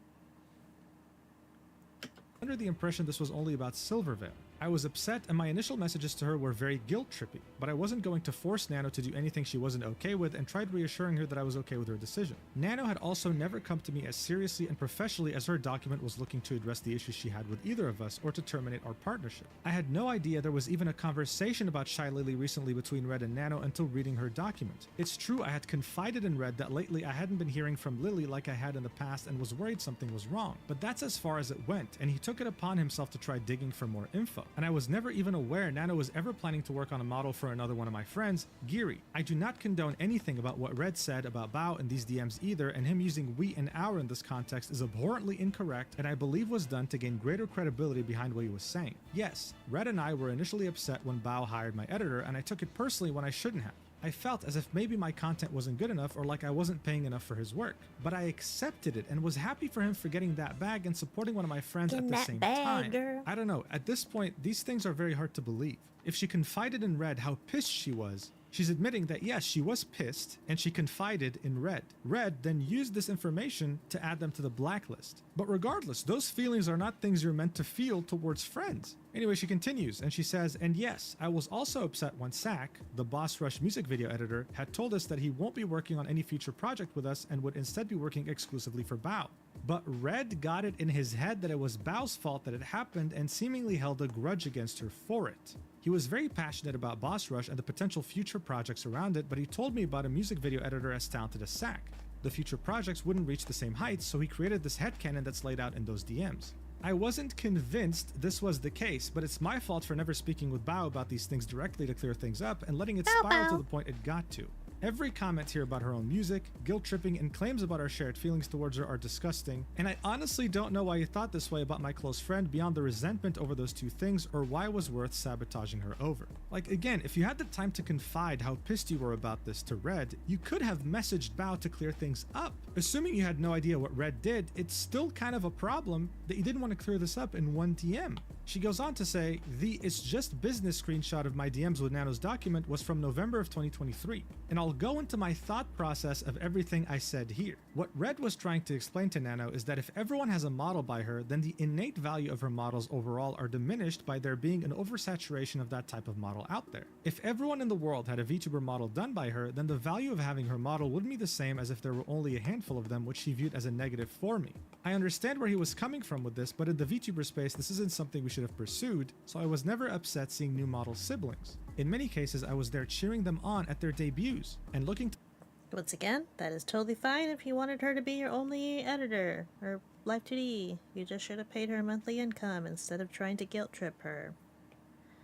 And sabotaging ongoing commissions. Just saying, not gonna lie, for real. to collab with them as sisters when I could. Oh, you mean how you met up with Silver at TwitchCon, cheered that you guys are both wolf sisters, and then stabbed her in the back? Yeah, that makes sense. She continues and says, me saying it's just business was referring to my acceptance of Nano's business decisions, whether she chose to work with me or not. This was not in reference to anyone's model being cancelled, further explaining to her that it's okay if she chooses not to work with me. I can understand where the next part can sound manipulative, but my intention was to reminisce about the journey we had together up to this point, since at this time I wasn't sure if this is where Nano and I would stop working together as frequently as we had been, and I'd have to look for a new model artist. I then encouraged her to work on projects she's excited about while I talk with Red to find a project that would work with her schedule. That's definitely looking at things with the perspective of best case scenario. Like, I want to believe that's the case, but with how Red was talking, it just makes it very hard to believe. She continues, when talking about Silvervale, I need to start at the beginning. Before I was Cinder, I was a pink cherry blossom girl named Tashi that did ASMR content. When the VTuber boom happened in 2020, I knew I wanted to join in. Red and I contacted an artist in October and they were set to start my VTuber design by December. The plan was to take my cherry blossom persona Tashi and make her a pink and white wolf girl VTuber. In November of that same year, Silvervale revealed her Sakura wolf redesign. I had heard of Silvervale earlier that year, but I didn't watch her streams at all. We knew we had to pivot before we were stuck with a design that would just be a copy of one of the most popular VTubers at the time. Like I've explained many times on my stream, I knew I wanted to be a wolf girl, so I mixed my love of Okami and metal music into the design and came out with a hellhound. My name was originally going to be Ember, but Red came up with the name Cinder since it was a mix of Sin and Cinder, both hell and fire themed. It was only a coincidence that it ended up being similar to Silver. I was genuinely interested in pursuing a friendship with her and drew fan art myself of us together. See, that would be considered wholesome, but then teeters on the borderline of being a stalker when we know how hard she tried to be friends with her and then ended up backstabbing her. She continues, on the other hand, Red was in my ear the whole time saying how great working together would be since again he's been the business-oriented side of my brand. Since I started streaming, I have been ruthlessly compared to Silvervale, being called the discount version of her. I was accused of copying her design, copying her personality, and even copying her laugh of all things. And there was a large number of people who were diehard believers in the fact that I stole all of these attributes maliciously for my own gain, citing the art I posted of us together, calling her an inspiration, when in reality this was referring to the decision to become a hellhound.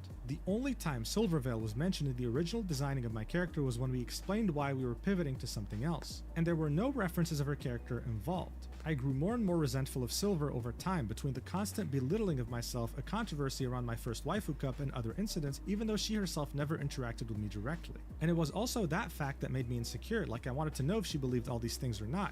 It really felt as if she didn't like that I even existed in the same space. So at the point I was working with Nano consistently, we brought up not making any more models for her. If a VTuber model is how everyone recognizes you, then it'd be harder to compare us directly if we no longer look alike or have that shared similarity. It was a wrong and selfish decision, but it made me feel better, and that's why it was a constant topic with Nano. Red pushed for this harder than I ever did because he knew how it affected me for years, but no matter what the outcome was, I wasn't going to walk away from working with Nano. Silver was completely undeserving of this treatment, and it was my own insecurities that led me to making this choice. I became unapologetically evil towards her due to no direct action of her own. There's no excuse for any of this. It's interesting, right? Because that's exactly how she made Spite feel. And even though that was the case, she never went out publicly to say, hey guys, stop harassing her. This idea of a VTuber copying another has been a problem in the VTubing sphere for a long time, and that's the community's fault. But I personally don't like how often Cinder is throwing Red under the bus. Even here, saying Red pushed for this harder than I ever did. Yeah, so what? You were aware of this and you were pushing it in DMs with Nano too, so it doesn't matter whether he did or not. Like, I wonder, we're not even halfway through. Is she still gonna push this narrative that Red was doing the majority of this and I was on the sidelines, but I'm still sorry? It's like, no,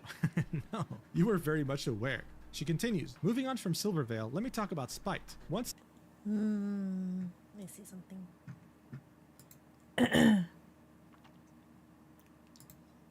Actually, I was like, when I watched it before, I was like, that's BS. Who would, there's no similarities between the two. Who would see a similarity between Silvervale and Cinder? There's nothing there. You're silly. You're a little goofball. But apparently Silver admitted that on stream, that there were people like comparing the two of them, being like, yeah, I got stuff like that too, but I just put my head down and kept working. And I'm like, guess I was wrong. I never saw the comparison to the two. Personally.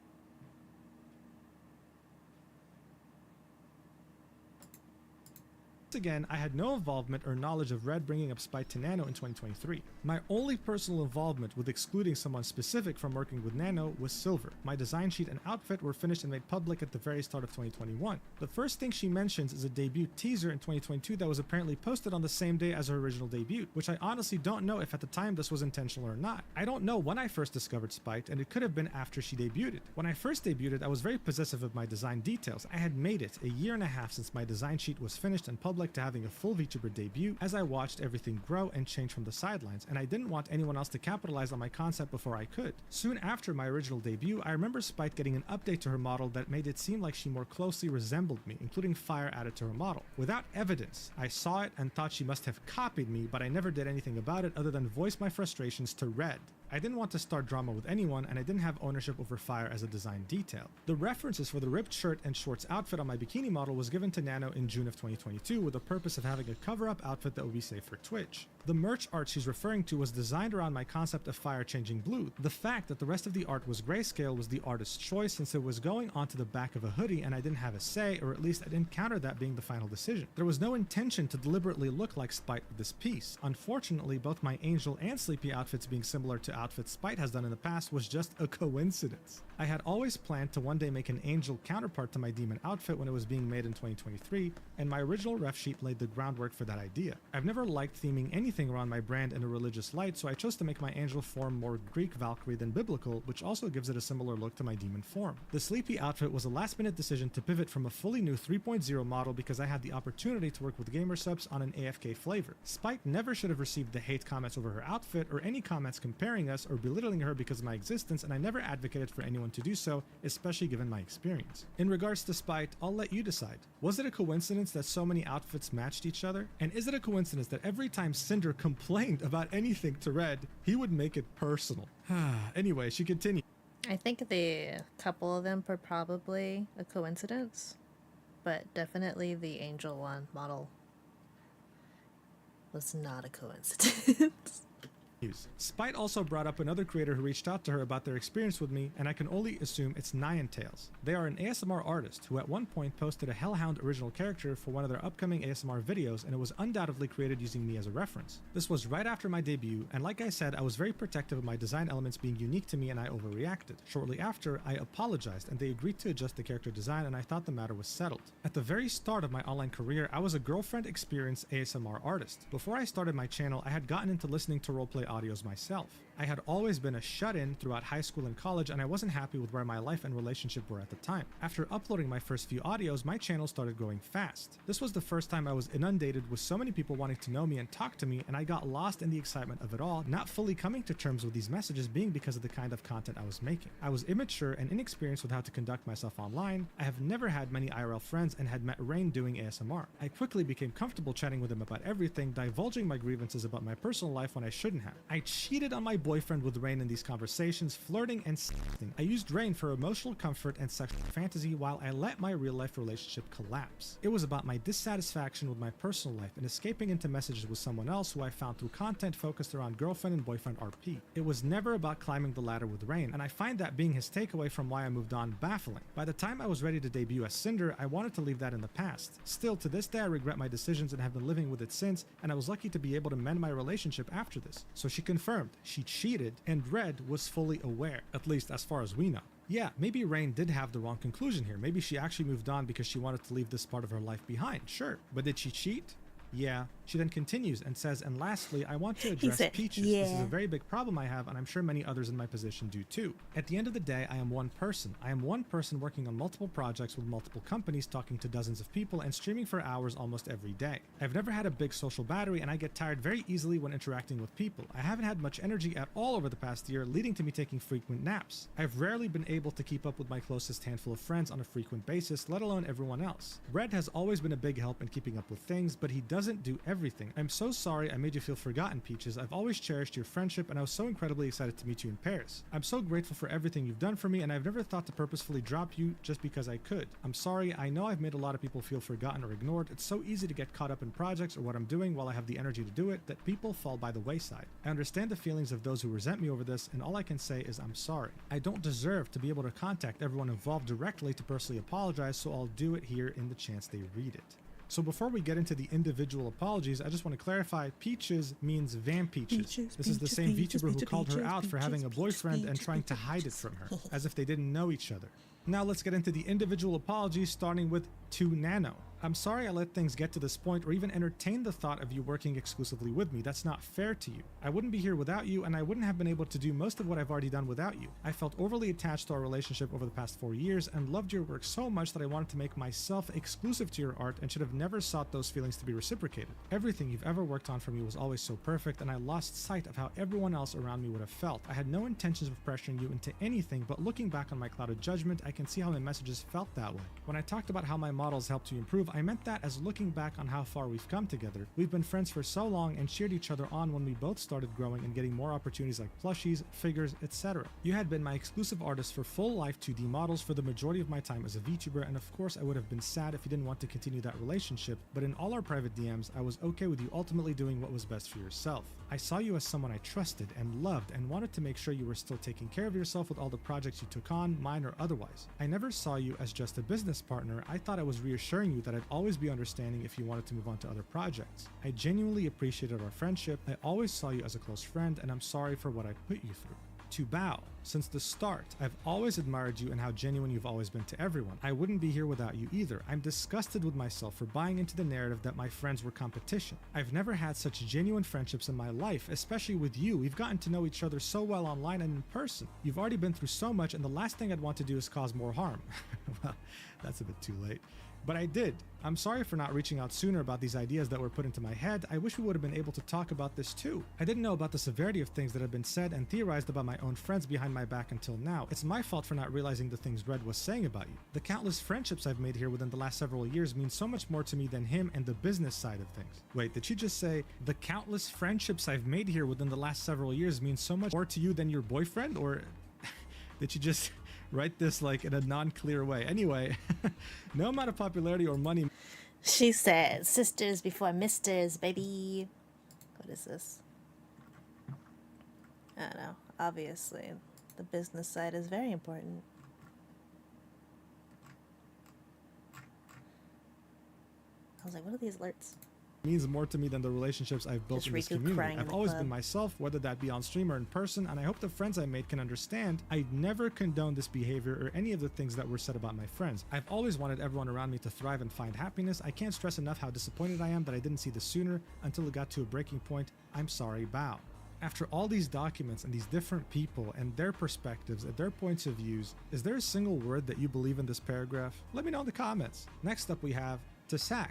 I loved getting to chat with you in person and absolutely loved all the hard work you put into the Boss Rush song. I was so grateful to hear you were on board to edit the music video. I don't remember exactly why the stream got pushed back, but I definitely wouldn't have put the blame on you knowing about how soon the deadline was when you started working on it. I was so thankful for your willingness to complete the project despite everything, and the quality of how it turned out was incredible. I can't believe how Red talked about you, especially after all the effort you put in for me. I'm so sorry for everything that's happened. Next up we have Takaten and Shy Lily. They don't get individual apologies, they got grouped up together. Anyway, she says, I'm so sorry you had to get dragged into this. It's my fault I let it get this far, but I hope you can believe me when I say I had no knowledge of Red bringing you up in Nano's DMs. I just learned about all this myself, and there could have been so many other friends affected by the narrative that things always had to be competitive. If I knew Red was trying to exclude specific friends in this exclusivity deal, I would have spoken up. None of my friendships are worth sacrificing over an art piece. I love being your friend and all the memories we've shared, and I hope someday you can forgive me for allowing this to happen. Next up we have To Silver. Since the start, I loved that I saw someone else sharing so many similar interests to me,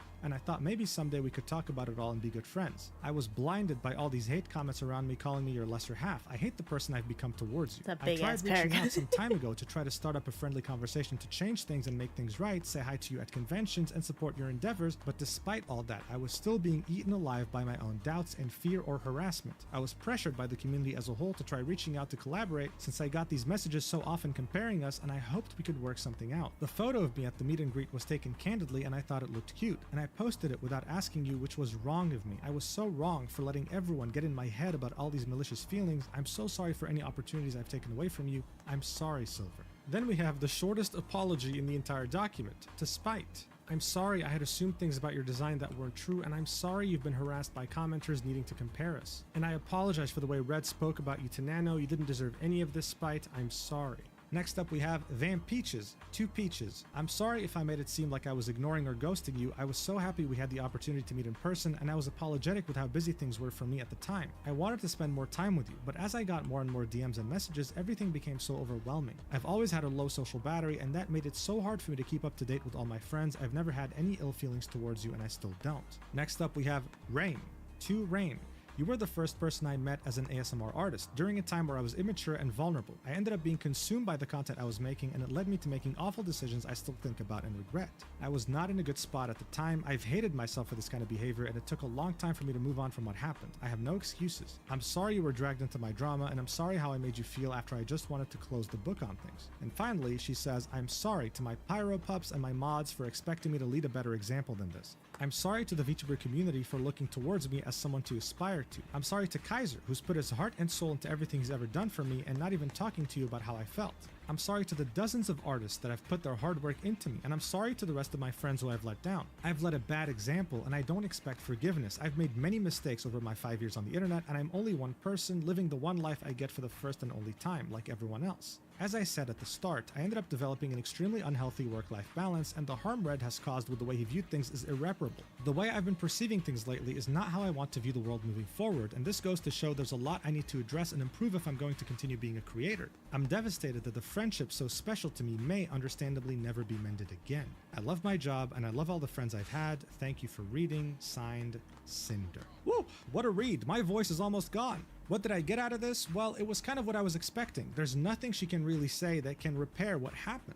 Sure, Redacted was her manager, he was doing the talking for her, and even if we were to believe her and give her the benefit of the doubt 100%, we still have proof, and she admitted that she was purposefully targeting Silver. All of this was also happening over the last couple of years, maybe even a bit longer. This isn't just about her not being aware and Red being the guy who did all of this by himself. This is about how she's the boss, Red is her manager, and in any other industry, this would be considered gross negligence. Just imagine with me for a second, if Nano didn't make her document, then how long would this have carried on? I get goosebumps just thinking about it. Like, this is ridiculous. And it's actually very easy to shut down all her excuses. She was there when Bao showed her the model that Nano was working on. Throughout this entire document, she kept saying how Nano was more than just an artist. She was her friend.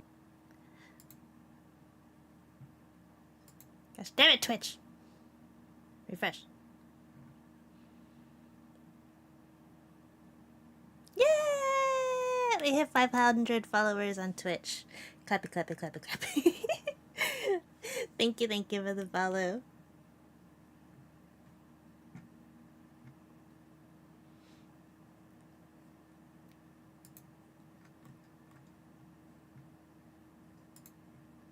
And she loved her. When Bao vented to her and her friends in the group chat that the model was cancelled, a true friend would have messaged Nano, asked what was going on. A true friend would have reassured Bao, seen how they could help. But she didn't do any of this as if she was already planning it to begin with, and guess what? She was. Throwing your boyfriend under the bus for everything is just not gonna cut it. Other VTubers, especially the ones mentioned in the document, thought the same thing, so they made sure to publicly reply.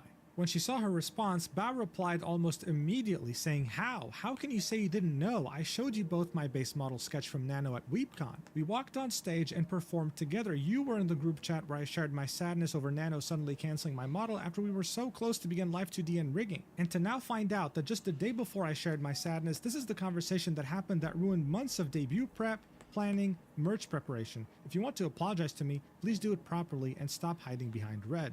About attaching the two screenshots we already saw in Nano's document and a new screenshot showing the group chat where she vented about Nano dropping her. It's just not adding up. This apology is only making things worse and even weirder for Cinder. Shy Lily replied to this apology, and here's what she had to say. Alright. Lily about to drop the mic. The absolute audacity to sit here and continue to manipulate and gaslight is absolute insanity. The pain and mental torment you've caused to the ones closest and most supportive of you has been devastating, and I have never been so heartbroken and hurt so badly for my friends. You are the fakest person I've ever had the displeasure of supporting. Reading and hearing of how you've really viewed me behind my back, not just through screenshots of your man, but also your very own messages, while having to sit here and read through these bullshit lies you spin makes me want to vomit. To claim that you didn't know a single thing and had zero awareness of what your man was up to when everyone who shared even a single moment with you knows that you basically operate as the same person, sharing every waking moment while loving to jump at the slightest opportunity to turn into your most slanderous self as soon as the opportunity was given, even when talking about your friends, is sickening. I have experienced your own actions without red in a situation where in your own screenshotted words you express a pressure to live up to what Lily is, and proceeded to throw one of your most loyal and supportive friends under the bus after months of continuous planning just because you consistently chose business over friends, never feeling bad for failing them. Just to earn the bag and compete with me over a V-Card collab that you rescheduled to be on the exact date your friend needed you to keep an important promise. You actively lied about it to them, instead blaming me for a collab you rescheduled, adding me to the pool of excuses to save your ass when you realized you were being a bad friend. Why blame me for choosing to miss an obligation you agreed to on one of the most important days in that friend's career? Everything you do is out of competition through your constant need to one-up people who are the sole reason you even have these opportunities and platforms to earn from to begin with. You're welcome, by the way. You claim that it's just business. Well, in the business world, there has to be accountability, and all you've done is try to shove it away and admit nothing. In true narcissistic fashion, you're only feeling sorry about yourself and your own consequences in your career and try to salvage it. I'm sorry for everyone who looked up to you as an inspiration, and I'm especially sorry for your fans. Pyropups deserve better. Wow. You know, Shy Lily typically avoids drama even when there's her name involved. She avoids it. She never gives it any attention, but this time not only did she have something to say, she gave out a career-ending statement, bro. And speaking of career-ending, Cinder's post has almost as many comments as likes, with many people expressing their discontent. The most liked reply here is Buff Pup saying, "Dude, f*** off." And as you can see, some of the biggest independent VTubers on the planet are here saying how disappointed they are, while simultaneously not being in the slightest convinced by anything in this quote-unquote apology of hers. It's a disaster. But you would be gravely mistaken if you thought this was the end. No, this incident is the gift that keeps on giving. Aru, the literal ass behind the Invisible Woman in Marvel Rivals. Yeah, I'm not even kidding. They actually used her as reference. But more importantly, she's a streamer and content creator who used to be a VTuber and is on friendly terms with Silvervale. She revealed to us after Cinder's catastrophic apology that her weird obsessive/stalker behavior towards Silvervale didn't start in 2023. This went on for way longer, and she tried to use Aru to get to her. Here's what she had to say in her statement. "I hadn't planned on tweeting anything about this until I saw Cinder's apology. While I wasn't hurt to the extent others were, it's clear now that I was lied to and used, not treated as a friend, but as a tool. I first met Cinder during a Twitch Rivals tournament and really looked up to her. We hit it off, messaged a lot, and got even closer at TwitchCon 2022, where I spent most of the day with her in red. At one point, she noticed I was mutuals with Silvervale, someone I admired since meeting her at PAX, and asked if I could introduce her. I thought she was just a fan like I was. Cinder invited me to go with her to Silvervale's meet and greet, and it meant a lot to me. As someone who didn't grow up with many social invitations due to being homeschooled in a foreign country, that gesture felt special. But looking back, I realized she only invited me because she thought I could give her access to Silvervale. After I introduced them, Cinder pushed me to ask Silvervale for a collab. I'm someone who rarely initiates collabs. I prefer to build friendships off-stream first or let things happen naturally. Still, I went out of my comfort zone to help because I believed she genuinely admired Silvervale. Now I know that wasn't true, and realizing she actually harbored resentment the whole time makes me feel completely used. I wasn't a person to her, just a connection. I did message Silvervale about the collab the first time, but when Cinder followed up again, I brushed it off because I didn't want to pressure her. Over time, I started noticing that Cinder didn't treat me like a real friend, more like a means to an end. Sometimes she made it clear IRL that she didn't even like me, and I can't help but think it's because I didn't push harder for the collab. By 2023, our interactions had nearly stopped. Still, I tried to keep things friendly in DM/IRL because I didn't know how to stand up for myself or set boundaries. Don't worry, even if you set boundaries, she would have still found a way to backstab you, right? Look at Silvervale. Anyway, she continues, "That's changed now for obvious reasons. It's hard to say, but Cinder's apology doesn't feel genuine, especially not towards Silvervale. The truth is, Cinder isn't the only one who makes others in this space feel used or small. People like her, Yaki, and others made me feel that the best choice for myself was to step away from VTubing entirely and made me afraid to build new connections. But as I said yesterday, there are good people in this space, and they're the ones worth holding on to. Don't let the bad ones stop you from being your genuine self. To my community, I think I'd like to try coming back to VTubing. When we talked about it last night, hearing how much all of you love the VTubing streams honestly hit me hard. It made me sad to realize I gave up on something I loved just because of the shitty, awful people who poisoned the space for me. To the friends I pulled away from because I was trying to protect my peace, I'm sorry. I'd love the chance to reconnect and rebuild those friendships. I started VTubing because I believed in the joy and creativity of this community. It's heartbreaking to see that spirit dimmed by people who take advantage of others' kindness, hold them accountable, call it out. What I went through wasn't nearly as intense as what Nanolis experienced, but I do understand how hard it is to say no to a friend, especially when they make you feel like you're the only one who can help. I truly hope everyone affected by Cinder can heal and move forward, and I'm sorry for any negativity this situation has brought up from my side as well." She then links 3 different images of DMs between her and Cinder. The first image is from 2022, and it's Cinder starting off the conversation saying, would you want to come meet Silvervale with me at 2:30 p.m.? Aru then says, of course, I'll go with you, to which Cinder says, I'm just really nervous and I think I remember you meeting her before.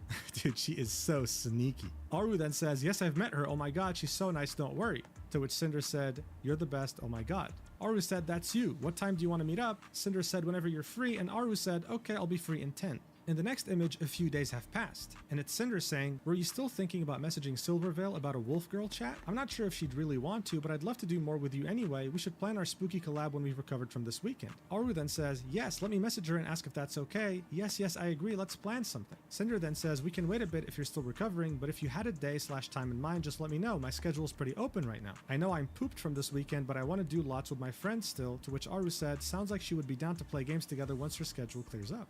In the third image, we see DMs between Aru and Silvervale, with Silver saying, hi, it was amazing seeing you too. Aru then says, I was wondering if you'd ever be down to play some games off stream if had time. Totally understandable if you're too busy though. Cinder and I were just talking about how fun it would be to have a canine night. Cinder was the hellhound that was with me at the meet and greet. Silvervale then said, that would be a ton of fun. I've been really busy lately with the con prep and stuff, but things have been calming down lately. There's also a fourth image, so it wasn't just 3, and these are DMs with Cinder and Aru around a couple weeks after the initial meetup, and it's Cinder saying, hey Aru, have you heard from Silvervale about doing a Wolfie collab with us? To which Aru said, let me message her right now. So hey, yet another person that Cinder manipulated and used. What a surprise. Bear in mind that a year later she would go on to also show up to her meet and greet and tell her mythic manager to message her on her behalf. I'm telling you, the people involved here need to get a restraining order on Cinder. This is ridiculous. Shortly after this disastrous apology, Bao went live to talk about it. Hi, And welcome look, in. it was very emotional. Here's what she had to say. I'll let her do the talking. What I would have done if I was in their shoes, I can't understand. I couldn't understand it. I couldn't understand it.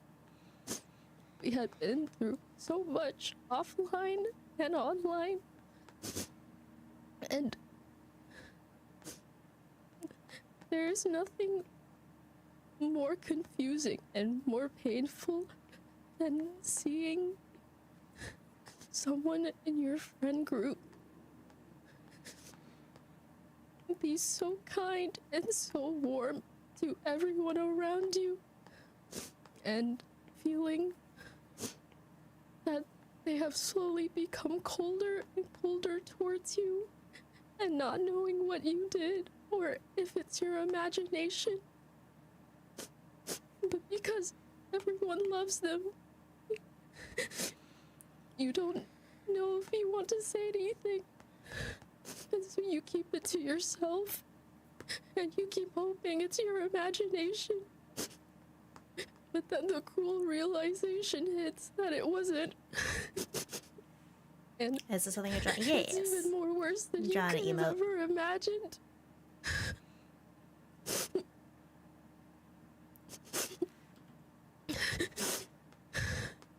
So yeah, it's definitely a very hard watch. Look, to the average person, this is just another drama, but to these people like Bao and Cotton and Silver and so many more, this is real life. This is someone they've known for years and genuinely thought that they were close and they were friends, and they tried their best to treat Cinder like a precious person, not just a content creator or a VTuber. This is not something they'll just get over, right? They need therapy. They need psychiatric help. This is trauma. It's very hard to trust someone after something like this. As I've already mentioned, this didn't happen overnight. This was a multi-year operation from both Cinder and Redacted to backstab her friends, and she only apologized because she got caught. That is it, and people won't be forgetting about it anytime soon.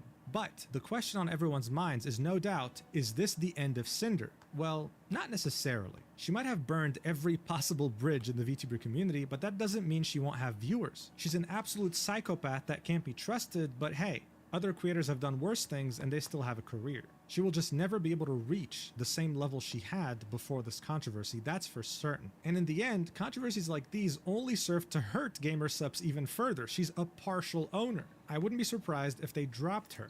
Anyway, that's the entire drama. I don't know how long the video is going to be, but just because you made it until the end, you get the reward of seeing what 4chan has to say about it. That's right, 4chan is back, baby. It was hacked, but now it's back. Let's see what they back, think of baby. this drama in the mega thread. All right, this is it. Let's see what the top comment has to say. That's great and all, but I don't care whatsoever. I just want to f Cinder's tit. All right, guys, thanks so much for watching until the end. I really appreciate it. I love you so much, and I'll see you in the next video, whenever that is. Mwah!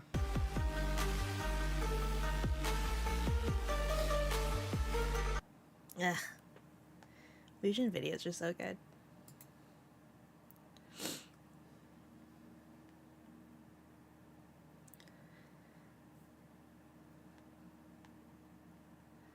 Let's see.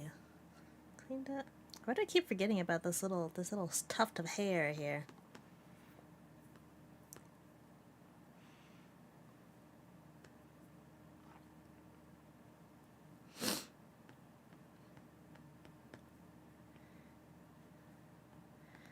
I was going to talk a little bit more about the newest Niji Sanji graduation, but I don't know enough about Ike. And I feel like I would just be a dick. With how much I would probably just be like speculating about it, because we don't know enough information about it.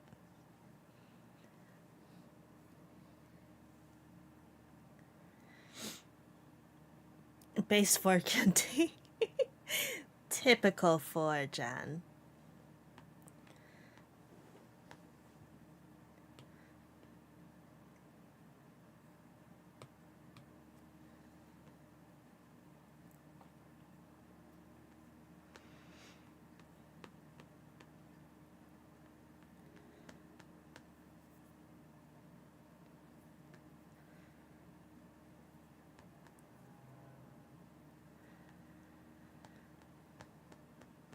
I don't know how people navigate 4chan.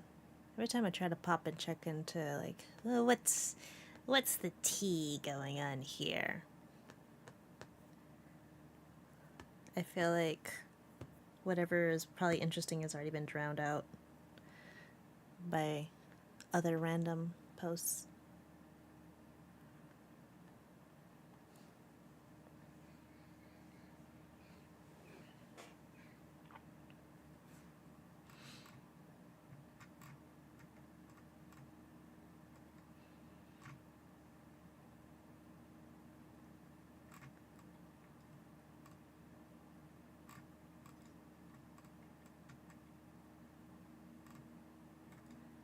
Love it. Alright. I am at 2 hours, so I'm going to take a quick potty break, and I will be right back.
keep forgetting to put my model back on. My goodness.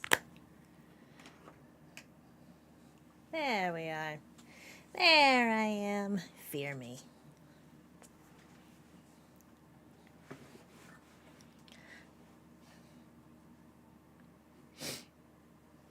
I was trying to show my dad. Also, what popped up on Twitter? I was trying to show my dad the model stuff. I was like, yeah, I found an artist and blah blah blah. And he's like, is that like Blender? And I'm like, no, not Blender. Not that.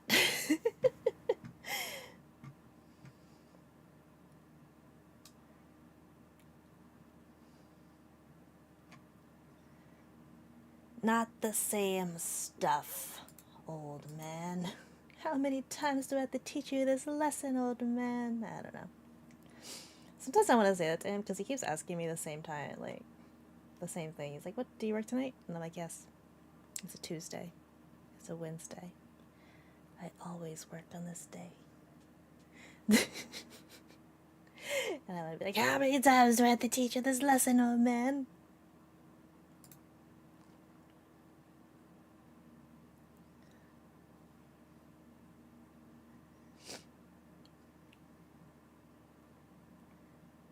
Let me see.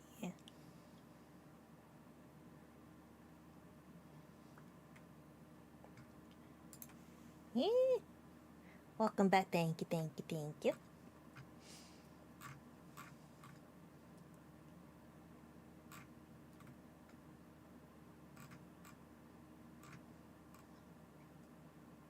I wish I was faster at editing. I would have put out a video. I was like a whole minute behind. No worries, no worries.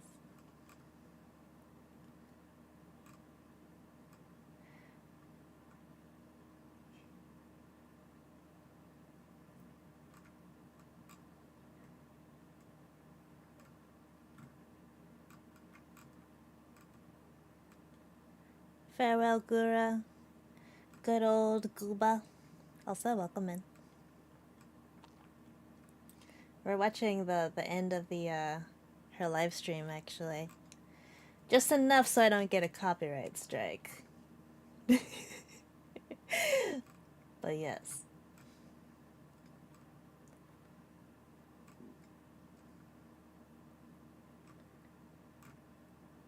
Let's see. There was another video I wanted to pull up, but I don't remember what it was. This is why I should have brought I like to take my laptop to work with me, so then like when I'm starting to get ready for streams, I can make myself like a little docket of ideas. I didn't do that.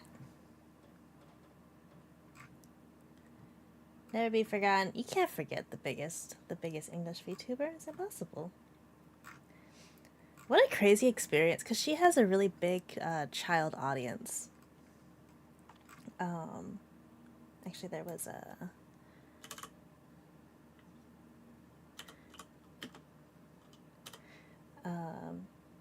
like, what a crazy experience it's gonna be to, like, grow up as a VTuber fan. Being like, yeah, my favorite YouTuber was freaking Gura.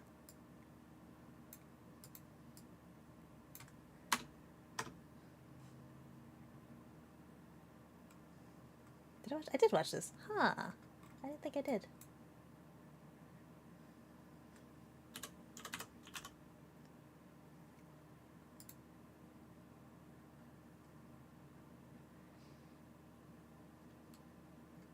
I guess the same as like saying like your favorite like what is, oh, that's 4 years ago. Like you're like Barney. Like is it the same thing? 24, 2025. Is that when you got into Gura last year?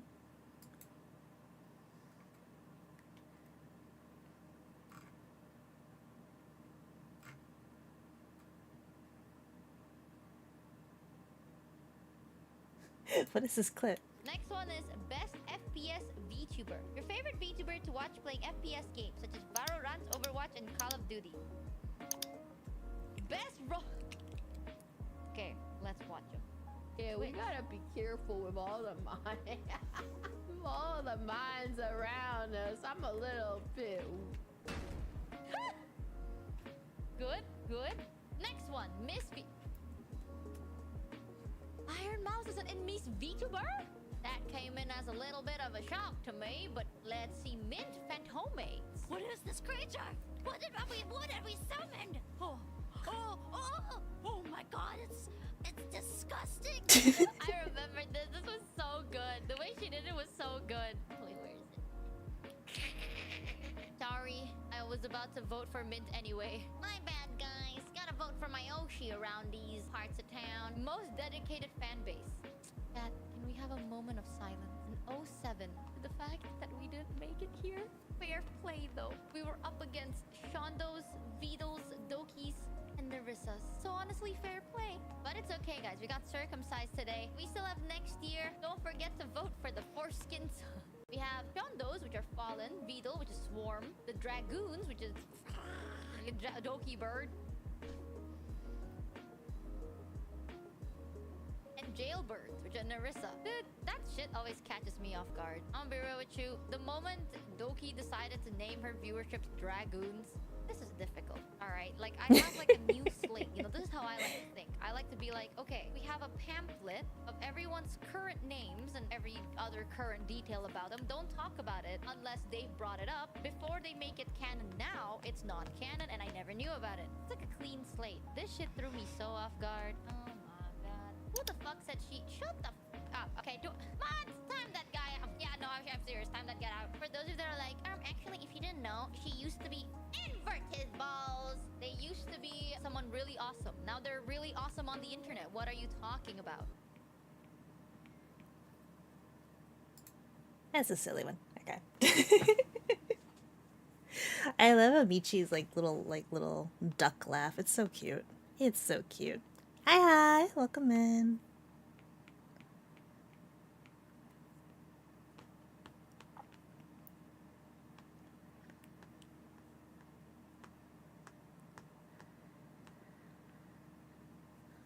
Let me see. I don't even know why I put I don't know why I put the glasses in the sketch. The glasses, like, I'll never be able to draw a proper circle without the assistance. So what's the point of drawing the glasses in the sketch?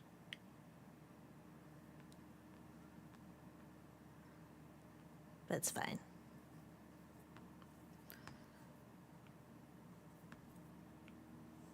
Oh, I want this on a different layer. Why am I putting it here? Let's see, these are the eyes. Yeah.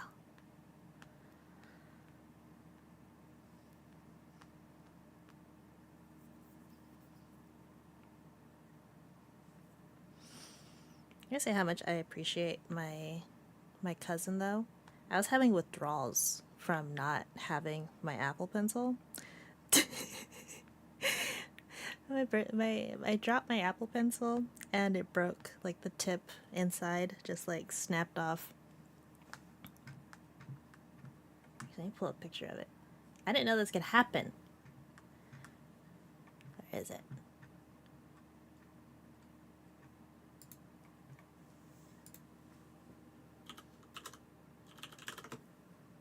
I didn't know it was possible to break a freaking Apple Pencil. Like, I've washed it accidentally in the washing machine. I didn't think it was possible to freaking break it. There it is.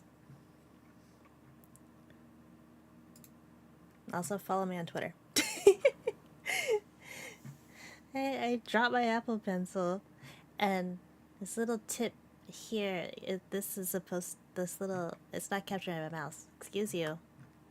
I thought we fixed this last time. You capture my mouse? Okay, you capture my mouse.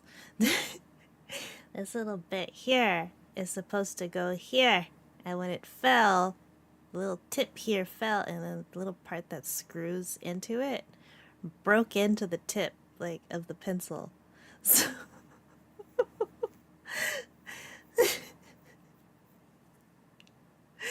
I was devastated because I was in the middle of drawing. So I was like, okay, well, maybe I can fix it. Like, maybe I don't. This part isn't as important. This part is important.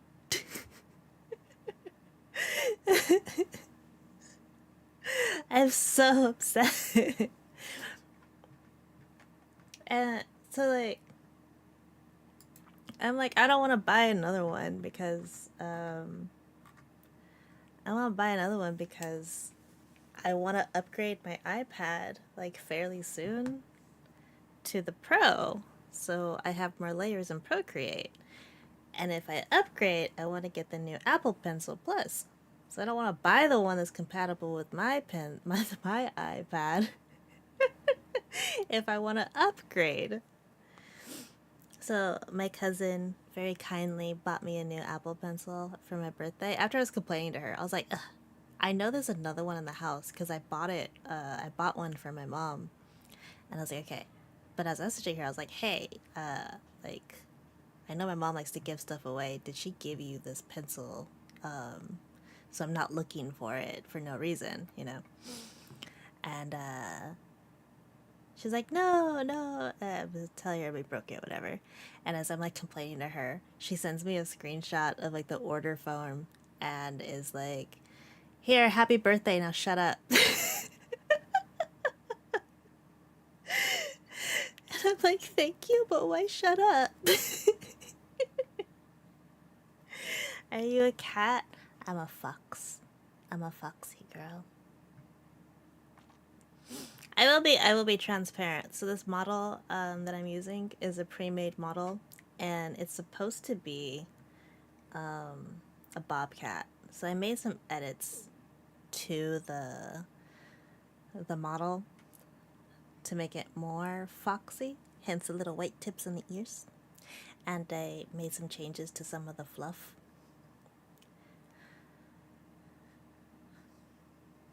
But I think the ears are like big enough. I could like probably erase some of the to make the ears a little bit thinner so it has more of the little foxy look. Maybe I'll do that. Oh no, we'll see. I eat fox. That's rude. They're cute. Foxes are cute.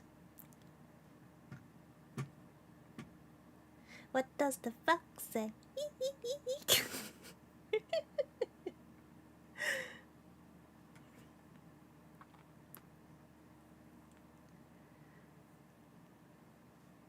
Let me see. Not that page. Excuse you. I'll just go to Social Blade. Oh, well, please. I mean, wolves just eat just about everything, right? I think foxes do too, don't they?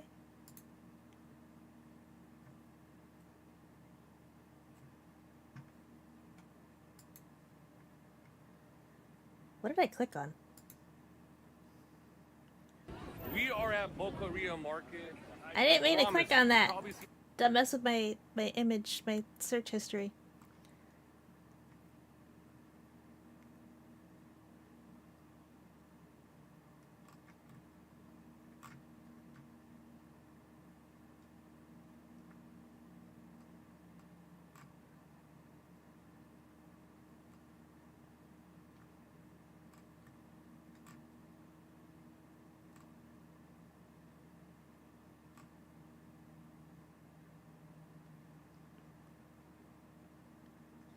You really worked hard for your algorithm. I do work hard for my algorithm.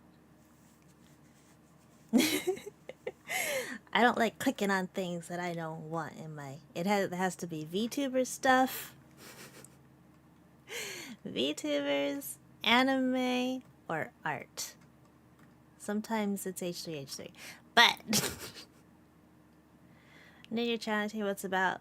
You know what? I think we're finding our identity. Kind of. But we just kind of stream whatever we want, you know? We just chat, yap about VTuber stuff, yap about the internet, do some drawing, play some games. complain. Once freaking Has-Been Hotel comes back, I apologize, but I will probably not shut up about it. I've already seen the leaks for season 2, and it's looking good, baby. I really want to do a cover though, when if I can ever find the instrumentals for one of the new songs for the new season. I want to do a cover for it. How do you get VR model? It's not a VR model, this is a Live 2D model. But I use a Sprout too. If you have a VTube Studio, it'll link you actually in the program to download Sprout to use it to capture your model. Actually, why the heck is that? Did my feed just refresh? Oh, what is this? Why is this here? Don't recommend me this. Not interested. Don't mess with my feed. Will it now? Yeah, it does. It's in the plugins. It'll like link to like how to download it.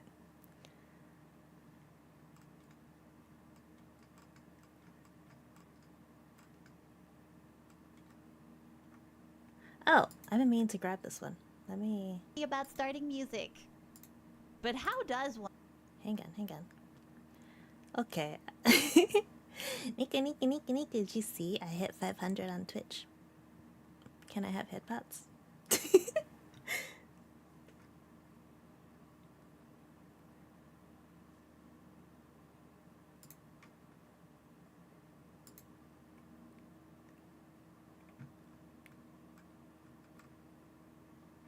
Let's see.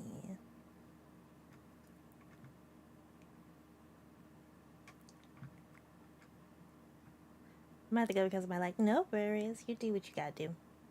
Congrats, thank you.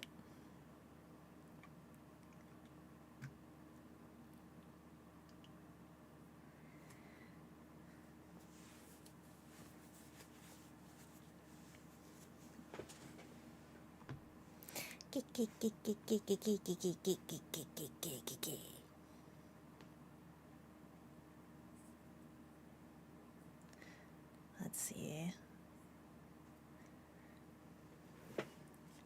I feel like it's later than it actually is, but it's not even 8 yet.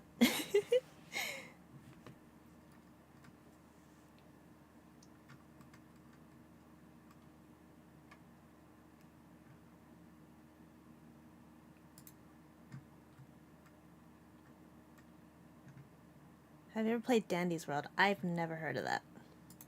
Sorry, I want to download this program. Here. Did it link it? She didn't link it! Okay, I'll just save it for later.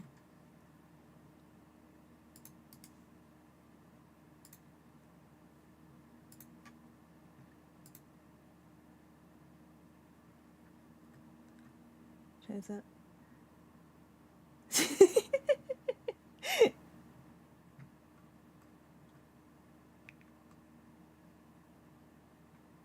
You down? I'm down. It's a Roblox game. Oh, Roblox. That explains why I've never heard of it. I'm too old for Roblox.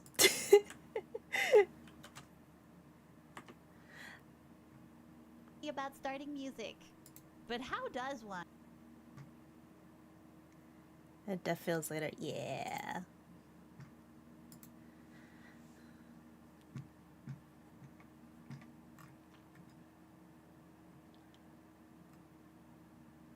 What is this? The case of a blind VTuber. Shush. Oh no, today I woke up early too. Before my alarm went off. But it felt like, I don't know, when I woke up, it felt like it was like at least like 3 hours later than it actually was. I was like, I woke up late. But I was like, no. I woke up early.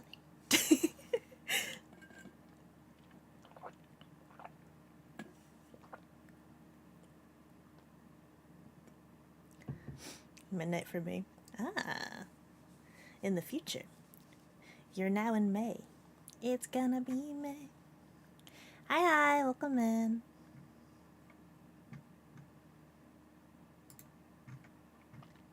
Let's see, let me put this on this.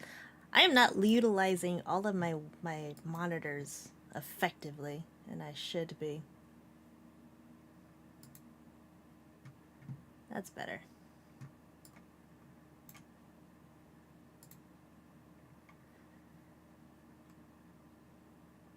I like that emote, Nico. That's so silly. That's you, and it's like, you want to go get some drinks? Maybe you wanna pick up some drinks on your way.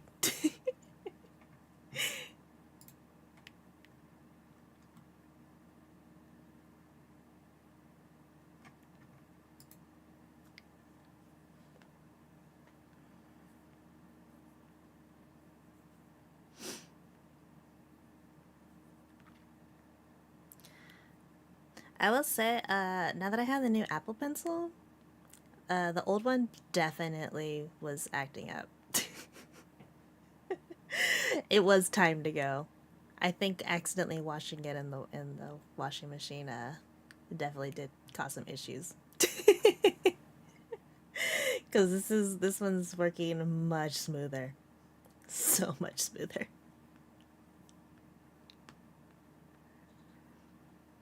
Gotta go. Bye. Have a lovely night. Get some good sleep.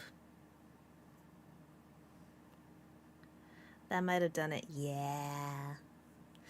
I am glad though that it wasn't just my old one, because the little tip when you keep using it, it like kind of unscrews itself, which is kind of really annoying. Because it'll like kind of stop registering when I'm drawing, and I have to be like, oh, it's loose, and screw it back in.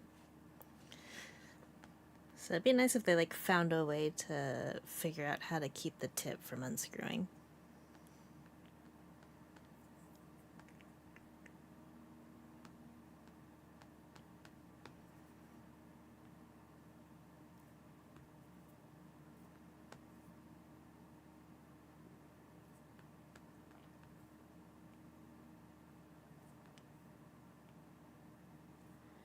Maybe in the what's the new one is the Apple Pencil Plus that came out.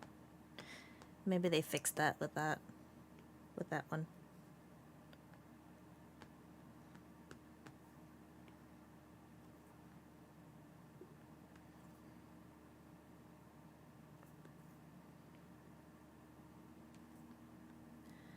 Okay, let's go back to this side.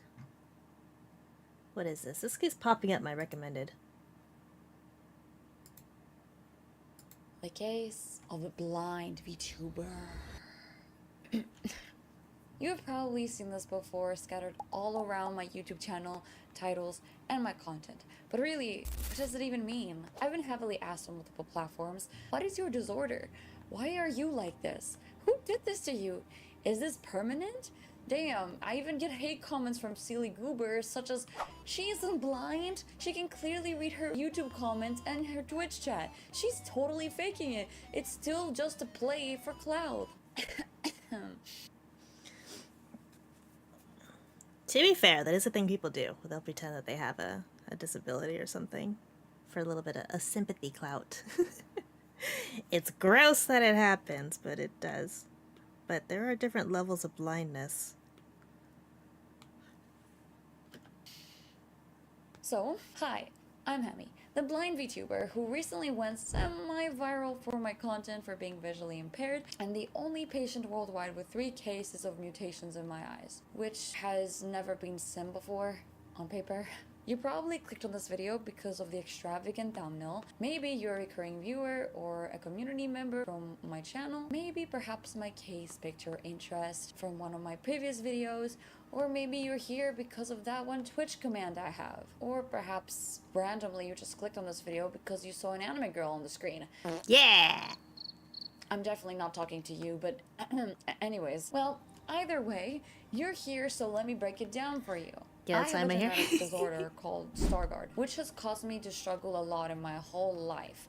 considering it's the disease that, well, gradually decreases your vision. In brain rot terms, that means I'm being edged to full darkness. Therefore, this video will be broken in 3 categories. First, That's I'm a going to be talking diabolical on the way to definition of describe Stargardt going and the blind. reason why I'm different from other patients in the scene, since I'm considered to be the only case worldwide. On the second category, I'll be telling you about my life struggles as a patient with Stargardt, and finally, I'm going to be giving you a little story time of how I got diagnosed for the first time with Stargardt in my early puberty. And now that we got over with that, let me actually just break it down for you.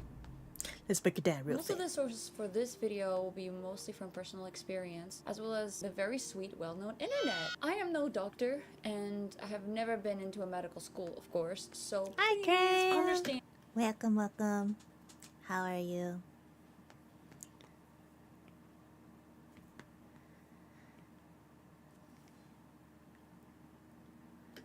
That I might not be fully accurate with my findings compared to an actual doctor. Like I mentioned before, I suffer from a disorder called Stargardt, which is, according to Google sources, a degradational inherited disease, and also often goes by juvenile macular dystrophy. I think I read that right. Now, this disease is often passed down through genetics, because it's a genetic disorder, usually from parents, which in my case, we will talk about this later. It's a little complicated. Just hear me out. The symptoms that can be easily seen are mostly either from birth or from puberty, which was pretty much what happened to me. Earlier, I mentioned that I'm also mutant in a way. Yes, that is an X-Men reference. Hello. And to be more specific with you, I have 3 different genes that have been mutated, which has made me develop.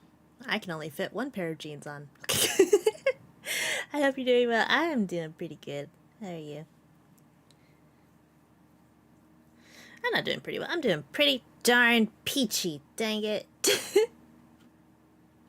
The Stargardt syndrome. According to the official paper that I received from my doctor around January 2025, it was about my genetic analysis that I did. I got the results almost a year ago, and for some reason I never really bothered to look at the paper, so when I ended up looking at it for the first time in January, I was shocked. According to the paper, 2 of my mutated genes are related to the ABCA4 gene, which provides instructions for making protein and is found in the retina, a specialized light-sensitive tissue that lines the back of the eye. Typically, the ABCA4 protein is produced in the retina's light-sensing cells. Photoreceptors? And is also responsible for my disease. So the following is actually translated from my papers, so please bear with me. According to my official papers, I am carrying 3 heterozygous, I think I'm pronouncing that right, pathogenic genetic variants, which combination has never been seen before in the international bibliography. A little scary. Oh, also I forgot to mention, there is really no cure yet for the disease, especially for my case. At least by the time I'm making this video, there is really no cure. So I guess that's a lot to take in, huh?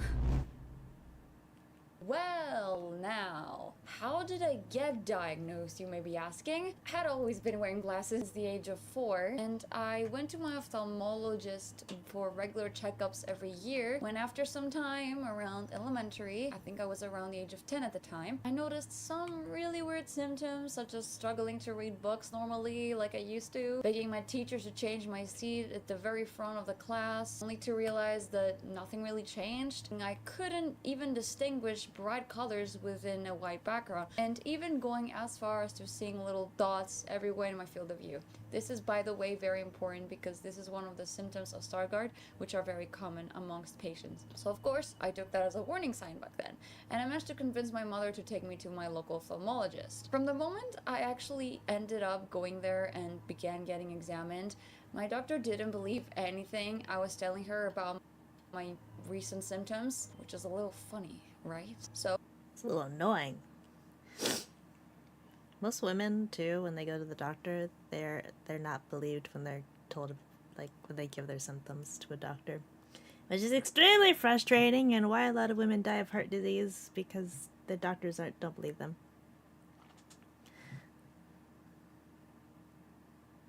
I hate doctors like that. Sam. They're really freaking annoying. Because, I don't know. Like, women are like... more, what is it, statistically to have a higher pain tolerance. But like a lot of doctors disregard that. So it's like when a woman kind of tells you that she's in pain, they're the ones you should kind of like listen to.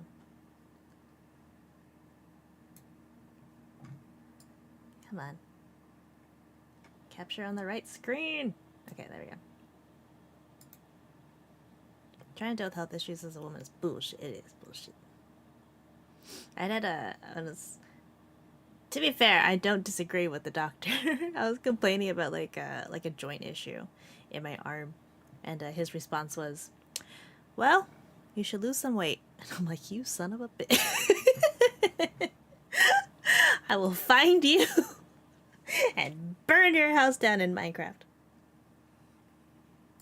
Oh, she even proceeded into being very, very rude to my mother, that by the end of the examination, she just kept telling her in front of me, by the way, a 10-year-old child, that I will be completely losing my vision in a couple of years, which is wrong, by the way, because according to Stargard, a Stargard patient would never lose their vision 100%.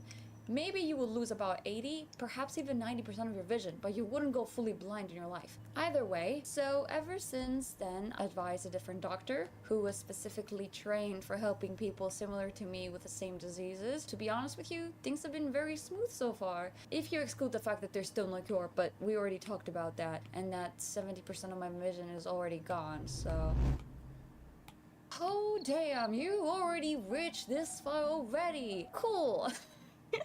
As a creator, there are some things that I struggle with. Yes, I can't read chat normally, so what do I do instead? I use my iPad on top of my pile of books, and kinda works wonders. Editing? Yes, well, call PM! Unfortunately, there isn't any way to enlarge the UI of editing softwares, at least as the time I'm making this video, so really it's just a pain to go through. Streaming on its own is a hard task, especially on one monitor, which by the way, I really need to buy a second monitor. And of course, playing video games without voice acting in them on stream feels almost impossible, because how do you expect me to read the damn dialogue on the screen when I have a bunch of other things in front of me, including my tracking device for my model? What? Some other difficulties include my model not being tracked properly because I'm always too far or too close to the screen. Also, trying to troubleshoot anything on stream from OBS feels like climbing a mountain because of the UI, because it's so small, like I mentioned earlier. I think that's about everything. Now, please don't ask me silly questions such as, hello? How do you read your comment section, Hammy? Jamal, I can just zoom on my freaking YouTube browser, you little Now, for any questions that you might have, except for my disability, because if— One moment. Subscribe.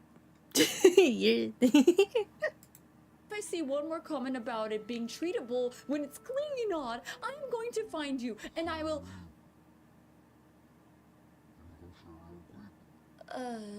yes, father. Anyway, thank you so much for watching. Please like, comment, subscribe if you like this video, or I'll be actually under your bed tonight. Yeah, see you on the next one. Bye-bye!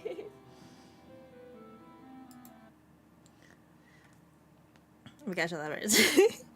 I like her humor.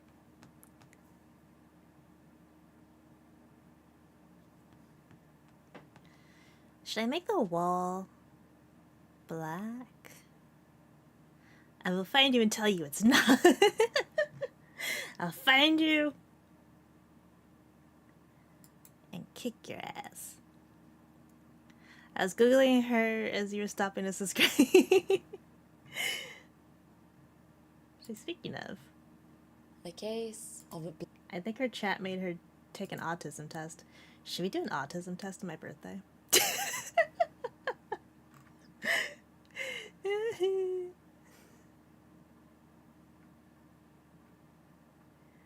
Her model's cute though.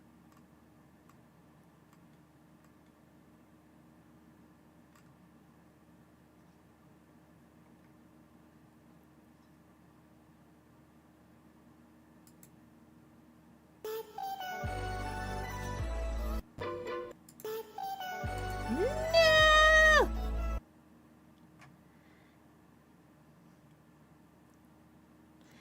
You're cute. How dare you? How dare you slander?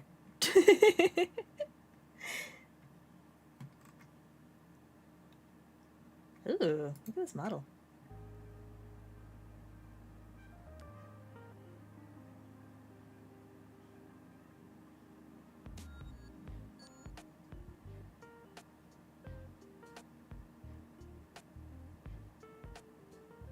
She's so cute. Okay.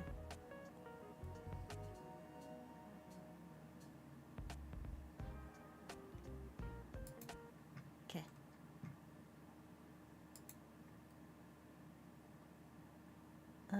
Illustrate model.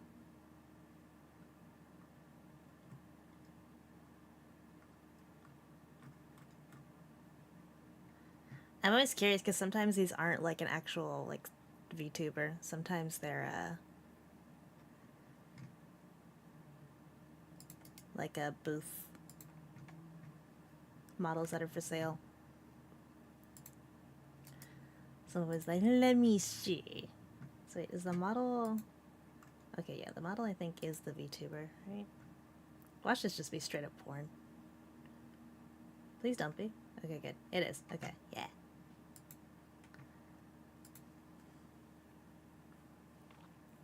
I dare you with my whole chest and it's large. Ooh woo.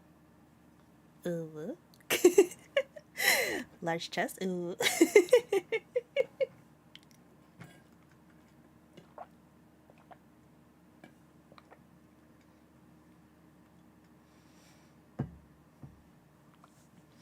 Should I do the smaller mouth or the bigger mouth?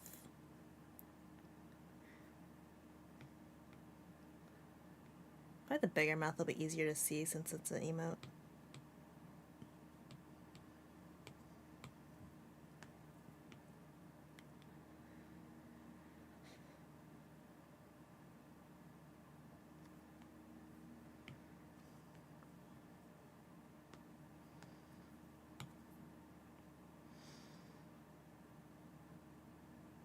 So I can get thank you.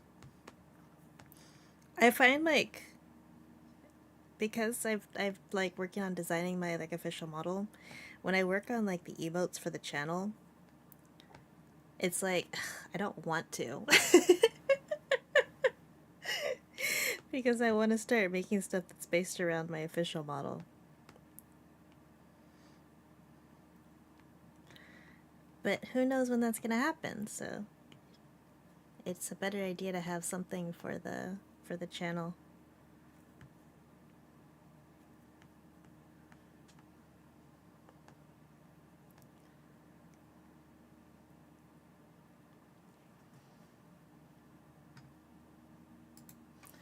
Stop disconnecting!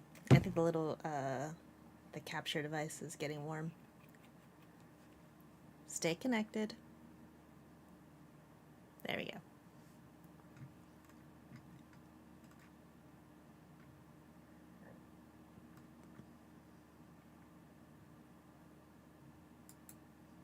Techno just sent me something, and if I know Techno, I know Techno's hilarious. I already know what this is. Wait.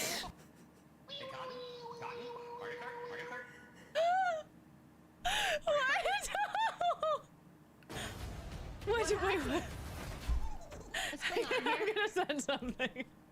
I'm gonna send something to the chat. Uh-oh.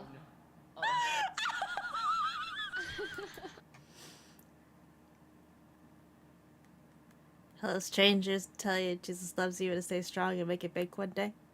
I'm already big. I'm big where it counts. Okay.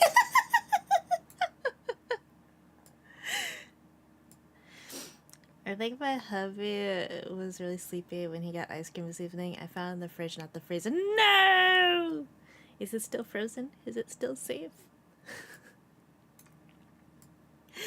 Ice cream.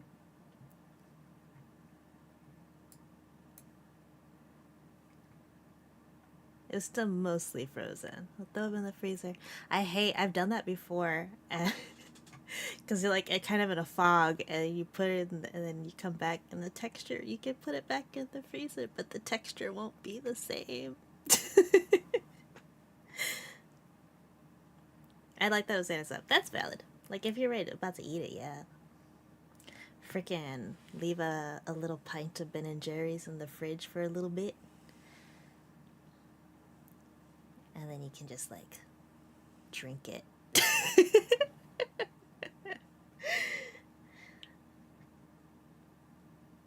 Ooh, I want some Ben and Jerry's now.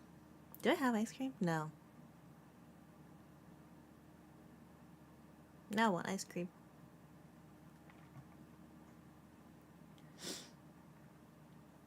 I went to my local grocery store, and I was looking on the frozen food section. Somebody had opened a freaking box of Klondike bars, taken one out, maybe taken 2 bites out of said Klondike bar, and then put it back in the box and put it back in the freezer. So you have a torn open box of ice cream with a half-eaten Klondike bar just sitting there. Like, it's disgusting. And then part of me was just like, they can't sell this. Maybe I should take a Klondike bar. But I didn't want to touch it because, you know, germs. They took a bite out of it. It's gross. It's gross.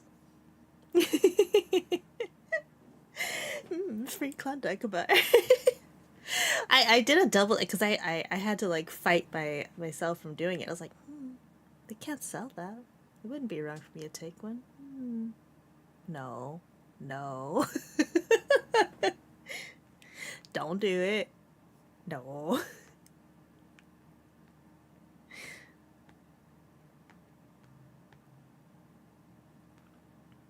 The hand, this is covering the hand. The hand looks terrible. But I'm okay with it because it's going to be tiny. I'll just leave the hand the way it is.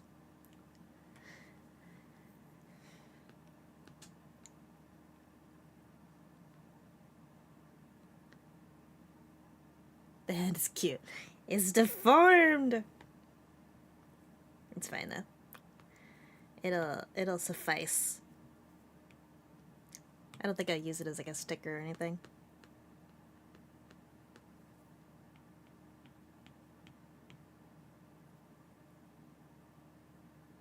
Dark. Look here. I'm the queen of all arguments. Which isn't true, because I'll probably just cry.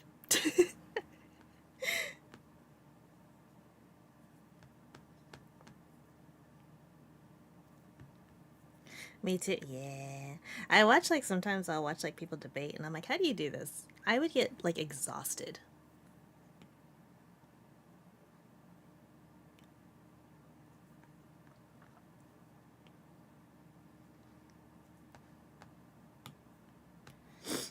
But also kind of depends on who you're arguing with. There used to be, like, this One Piece chat I used to be in, and there was this one guy who would just, like, kind of argue, like, talk to you, like, you don't know what you're talking about. Actually, I am the #1 One Piece fan. Nah. And it's like, no, stop talking to me. Never talk to me again.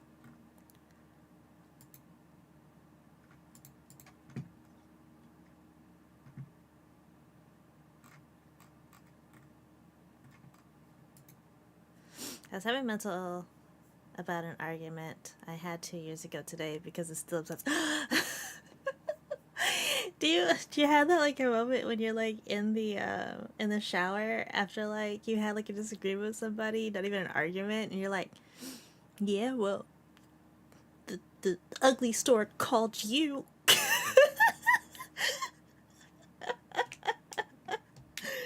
And you're like, yeah, I should have said that. I'm so clever. That's the worst. Mama gets me. Yeah, I know what it's like to be awkward. It's my middle name. Did you see did you see Gura's graduation stream today, Cran?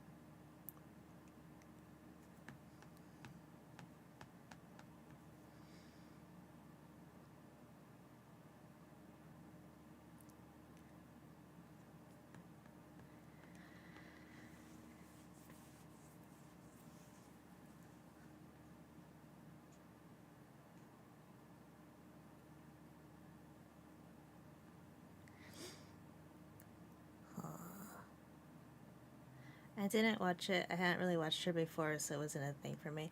I kind of the same thing. I was like, I'm not super interested, but it's just also like, she's VTuber history. That's the biggest English VTuber ever.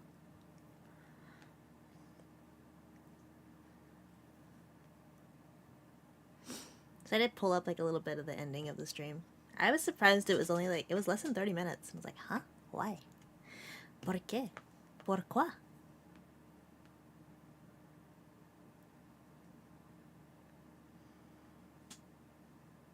I think who was it? I'm forgetting. There was another VTuber on the graduation stream. They were streaming for so long they lost their voice. Who was that? I'm sure sometimes past she'll be reborn. Yeah, I mean she's already active on her past life Twitter. She'll be back sooner than later.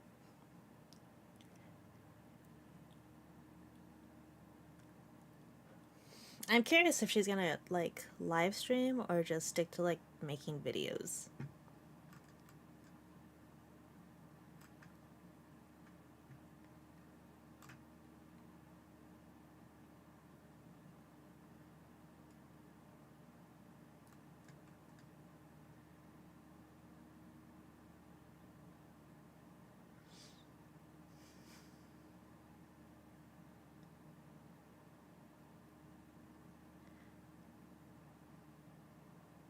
I'm glad Mata isn't graduating, she's just changing directions.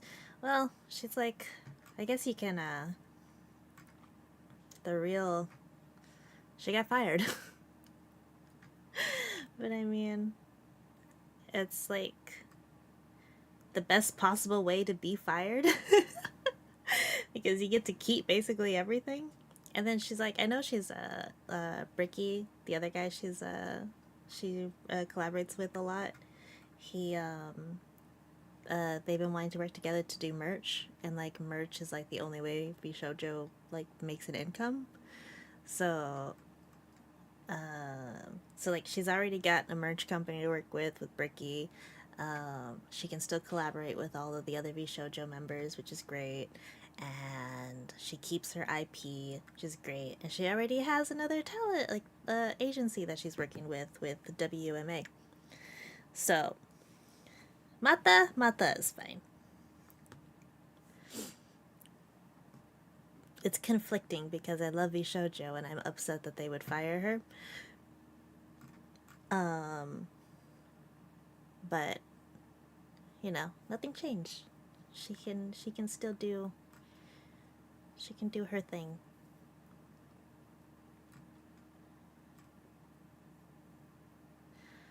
And I guess, like, in a sense, that's also, like, a credit I can give to Bishoujo. That they didn't leave her, like, high and dry and, like, in a crappy situation. And, you know, as far as we know. Exactly, yeah. I can continue to glaze Bishoujo. Hi, Bato. Welcome in.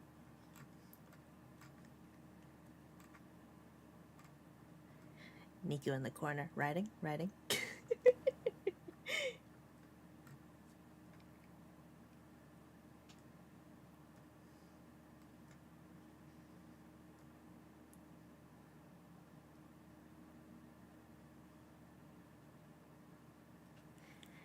Enjoy the lyrics. Pretty chill stream. Let me follow right quick. Thank you for the follow.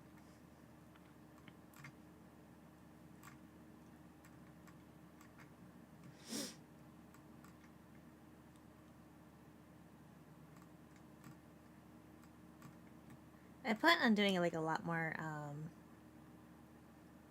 like just laid back. Thank you for the follow. Focusing on like doing drawing streams and like warm-up practices. I have like a lot of studying I need to do. I used to do a lot of drawing, but I dropped off for a long time. And then my primary focus has been emotes for like a long time. So my focus now is to like remember anatomy and the basics of anatomy. So that's kind of what we're gonna be doing a lot of on stream when we're not playing games. Is a lot of figure sketching on top of just chitty chatty.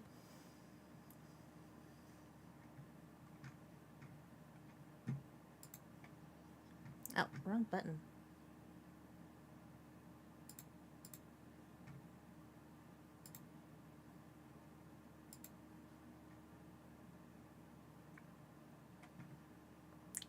Need to give it the hair pants.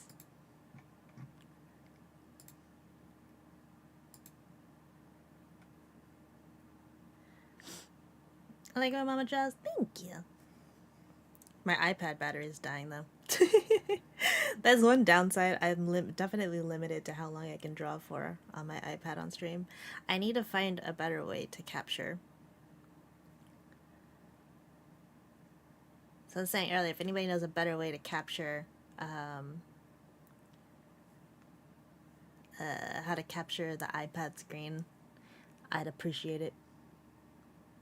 It's an old iPad? No, it's the 5th gen iPad Air.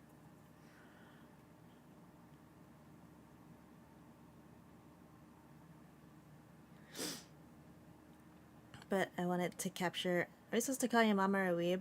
I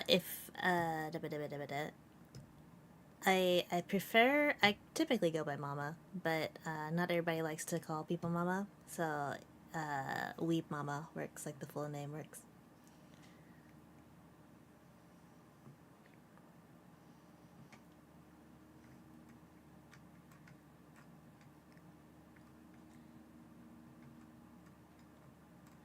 I said, weeb mama!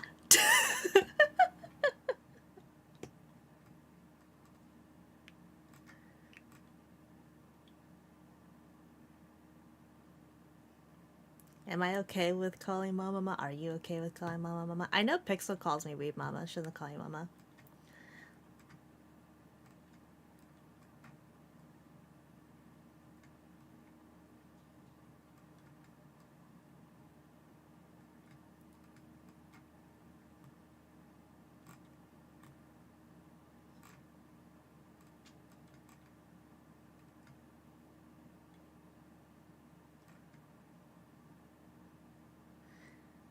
That way I can call Nico daddy. Hey, hey, hey, hey, hey, hey, hey, hey, hey, hey. Meat daddy is what I call him.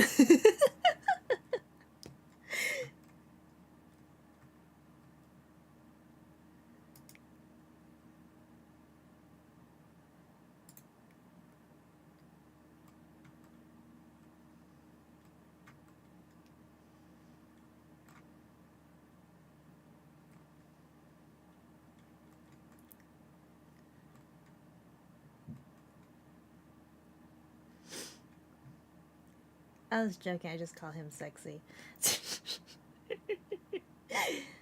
Hard to deny it.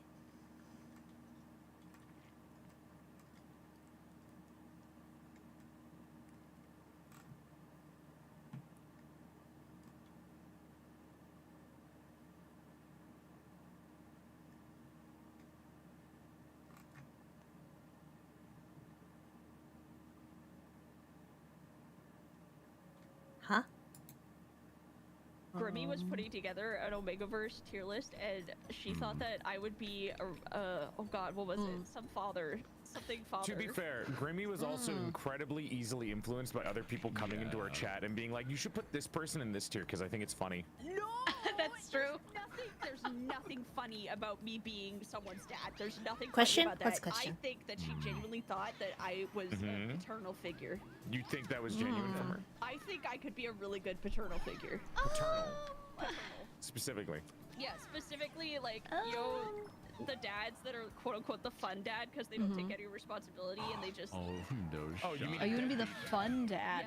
Yeah, you could be a fun uncle. I don't know about the fun dad. No, I Dude, feel like Star?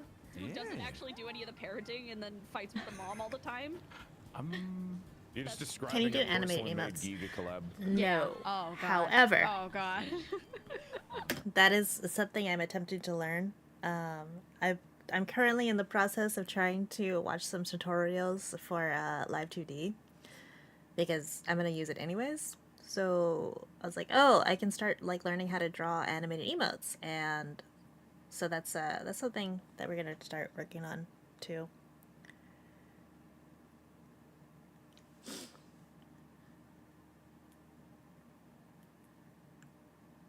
I know there was like a couple emotes I attempted to practice on. Do I have some on here that I can show off?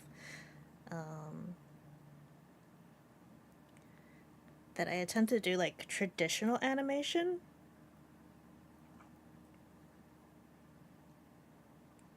Is this the animated one?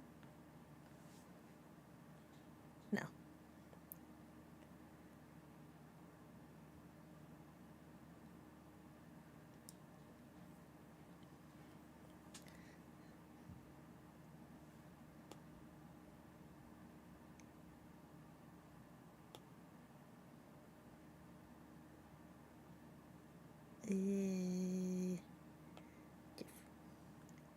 Oh, I can't show it on here. Damn it. But this is what I did for like my old model. It's a little pop. It goes pop, pop, pop, pop, pop, pop, pop, pop.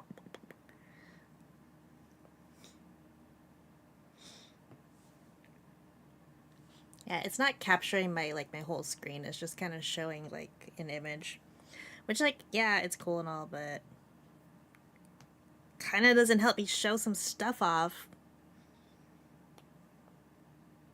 Can I do it like this? Oh, there we go. I can do it like that.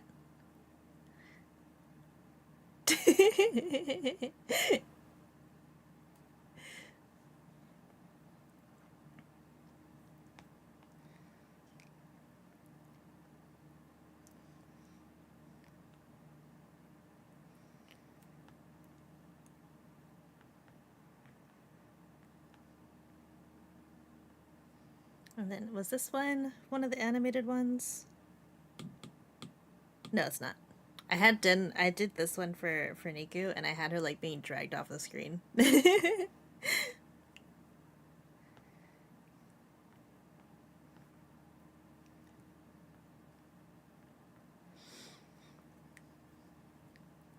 That's also just like another mindset you have to get into for drawing anime emotes, is cutting it down into its different parts.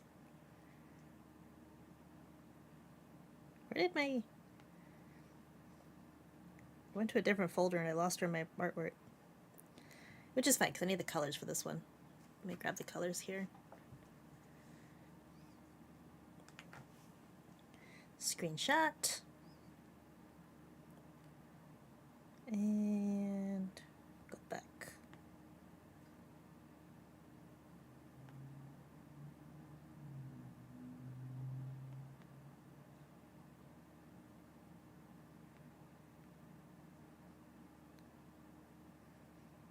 Oh yeah, this one's done too.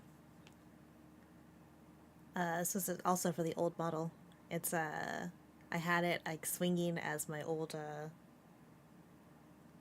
for the starting screen.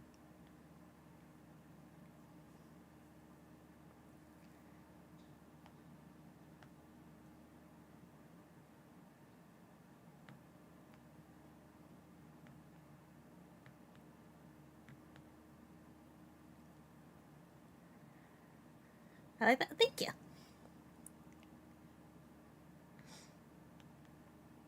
I can't find the folder where I was drawing it. Where'd it go? It should have been here.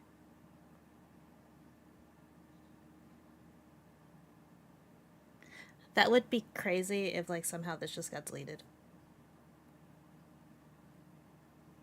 Where did my file go?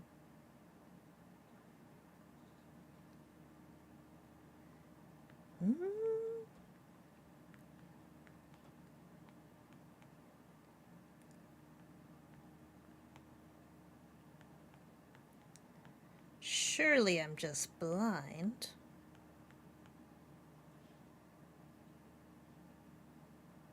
It broke it. That. has never happened before. I think this was the one I was drawing on.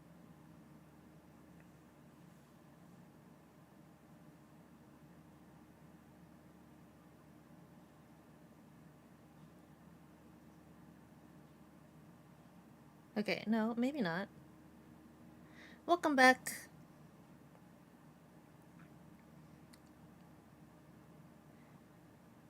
I somehow managed to lose the art file that I was drawing on. And now I'm stressing that I might have lost it. Or actually deleted it. I don't think I did.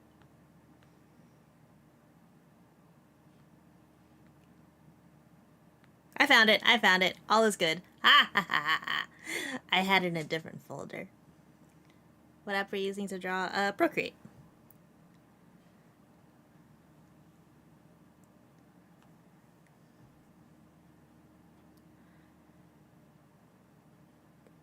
It didn't copy the copy I made. Ah, damn it. I want this picture. No, not. Yeah, well, yeah. This picture.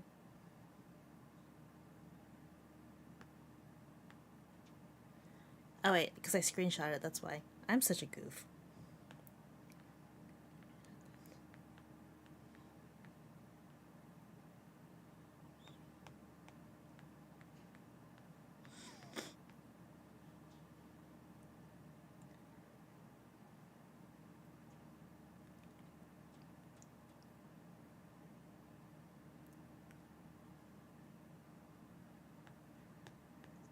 Not that one.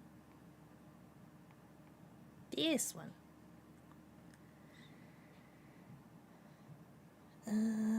Insert a photo. Close. Add that one.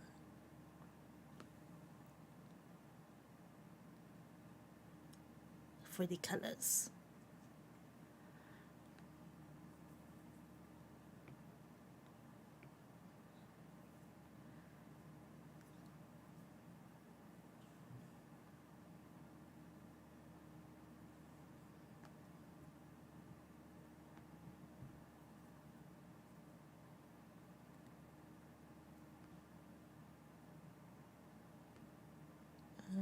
Reference.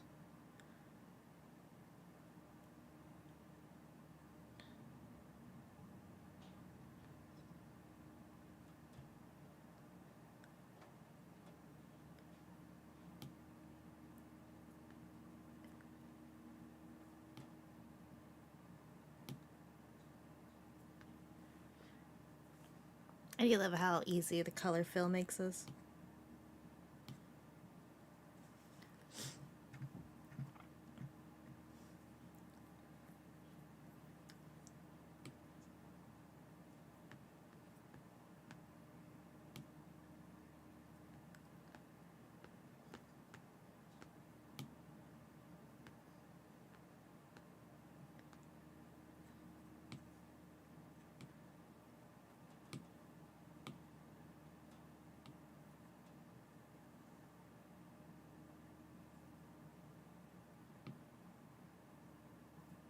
That is not the the color I captured, excuse you. This one.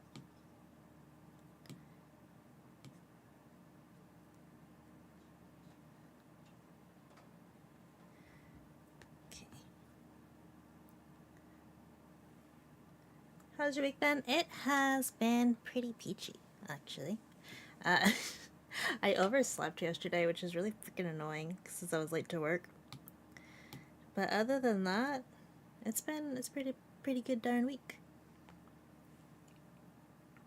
My cat has been extra cuddly, and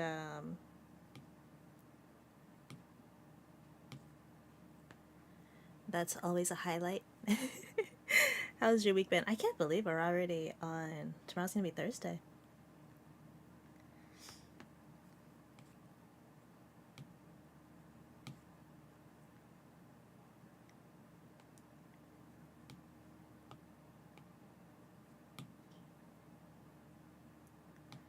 Stressful. ¿Por qué? If you don't mind me asking.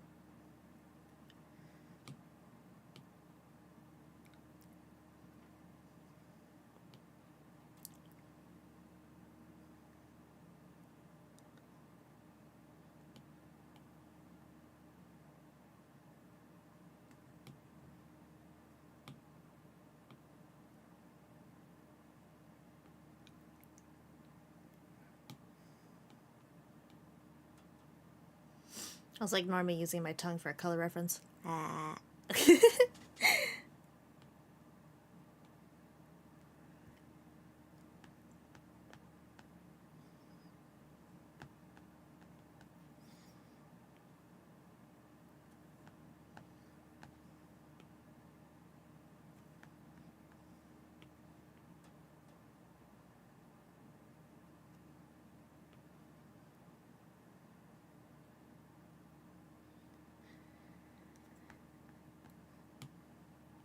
A little bit darker. No, it's gonna do the whole thing. Yeah, that's closer.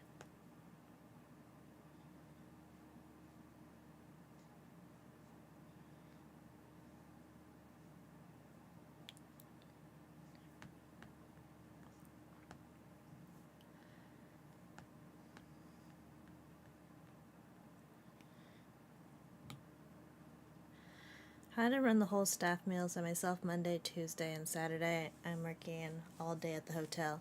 Ew.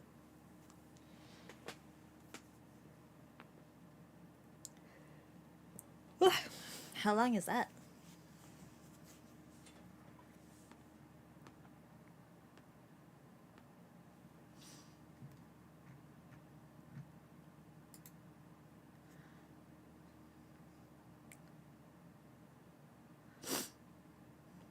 I was telling my coworker that my manager that I wasn't feeling very well yesterday. He ended up having to cover for my other coworker because she got sick, and he's usually the one that covers me because the only one who knows how to run my shift.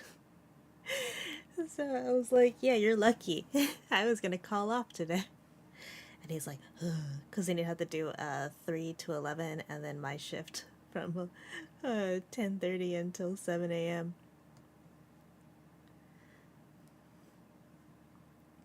From 7 a.m. to 3, and then 6 p.m. Ew, so they have like 3 hours off? I'd rather just get it done in one go. Maybe.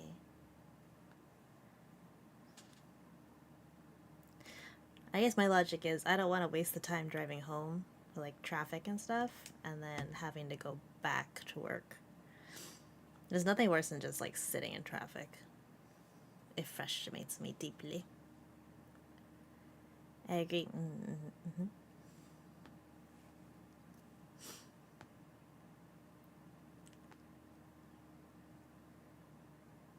Because it's like it's not an undoable like amount of work. Because when I was working the two jobs, I would work from 10:30 until 7, and then my next shift started from 9:45 until 3:30.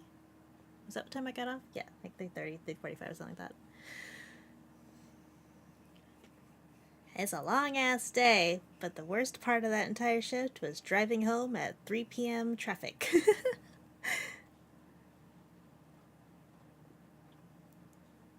As for a room, because I work Sunday at 7. So you're working that marathon shifts, and then you still have to work the next day? At least give you the day off. What the heck? Yep. Ugh. That's rough. You've got this, though. Ganbatte, ganbatte.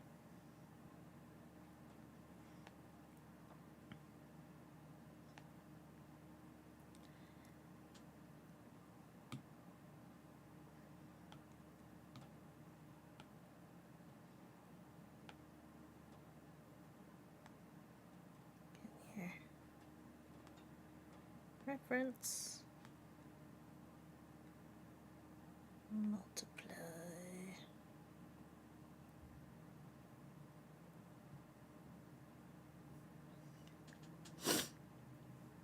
I'm running the ice cream station for the wedding. Ooh. What's with ice cream tonight? I might have to stop at the store and get ice cream before I go to work. Alright, my iPad is dying, so I can't continue drawing. It's at 3%. I'll unplug it before it dies. To be fair, I didn't fully charge it. Usually I fully charge my iPad before I start streaming on it. because the capture device I am using doesn't charge.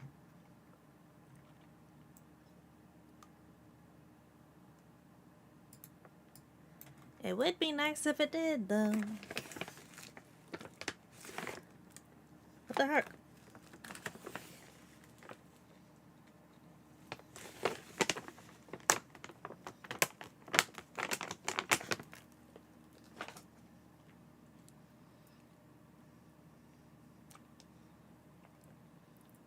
Now, typically I'd say we make good progress. I did not make good progress. I would have gotten like 2 emotes done sometimes in that amount of time. But oh well. Did you hear?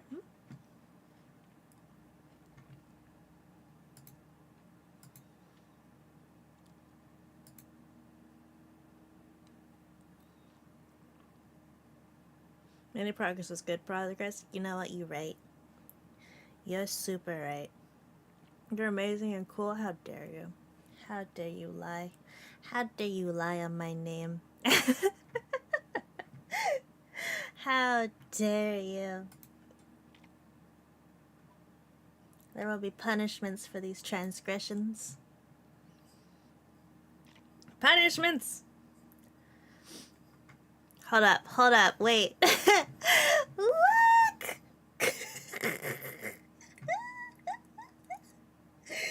Wait. You go to my channel.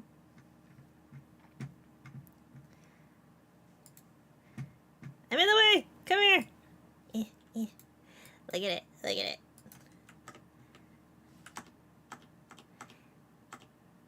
420, blaze it!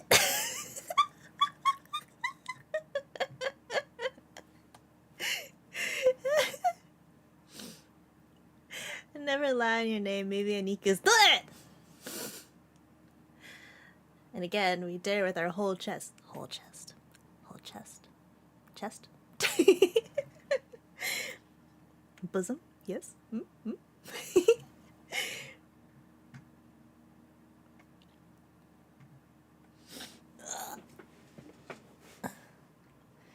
And it's large and in charge. Oh my gosh. I'm a dork. That's funny though. I am absolutely adult, being giddy over 420.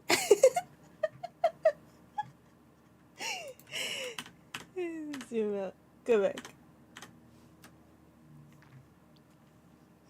You know, we might actually hit the 500 mark by my birthday. That would be so exciting. Can we hit 500 by my birthday? Yeah.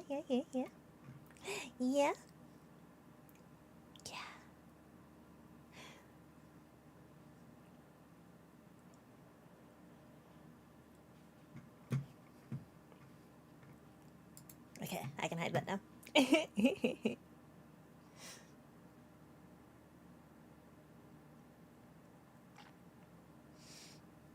Although speaking of, let me pull this back up. I've already subbed there. Thank you. Merci beaucoup. I can't do it again. No bots though.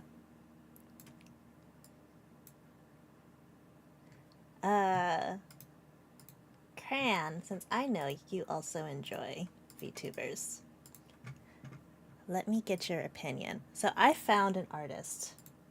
I found a group of streamers. Not streamers, of artists. And pull it up. Small streamer to another. Hello. Small streamer gang, rise up. Okay, so their prices are like ridiculously reasonable. Wow, I don't know why. Why did I sound drunk right there? So like I've been thinking of this project of drawing my own feature model. Like that'd be fun to like make YouTube videos out of, right? I just question whether or not I can do it. You know, I don't know. But so I found this group of artists maybe as my backup, or I'm gonna message them later to get like a full-on quote. But there's two artists. This artist is kind of who I'm leaning towards, but they're not currently available. But this model in particular that she drew, like leans very much into the style that I want for my actual model. So I do like her style. It's like a little mixture of this, a little bit of this. So I like this. And then I'm leaning also towards this artist, who's much cuter, but like I like, and like they're available. So this one's not available, but this one is available currently. Like I'm okay with waiting. Like I don't know whenever they're gonna come back, so I'm okay with waiting. But this one's a bit like I think like this maybe like this body type, but with this character's eyes. Can you show the? Yeah, I can show the link.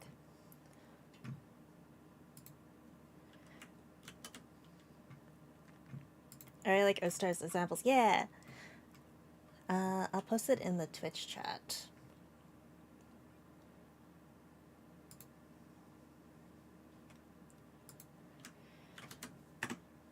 Here we go.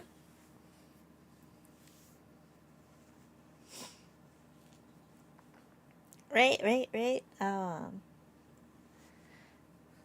I didn't check because I was like, I'm definitely gonna learn how to use Live 2D. That's a goal of mine.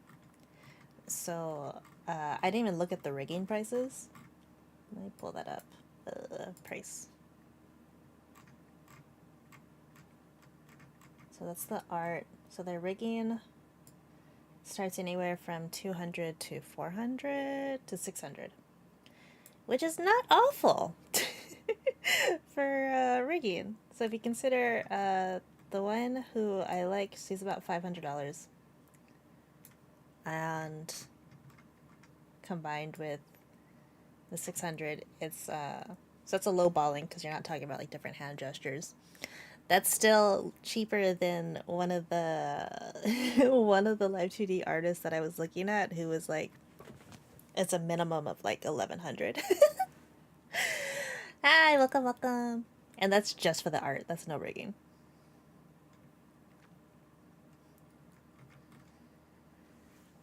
Ah, there's a mosquito in my room. Ah! God damn it! Ah! Fuck you! You son of a bitch! Ah! I smacked it with my hand. I didn't realize it was a mosquito. Ah! You son of a bitch! Ah! Where is it?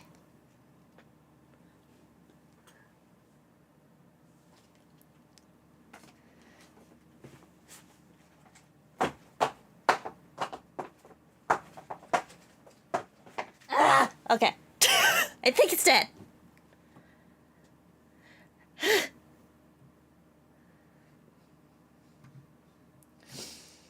Alright, I'm good.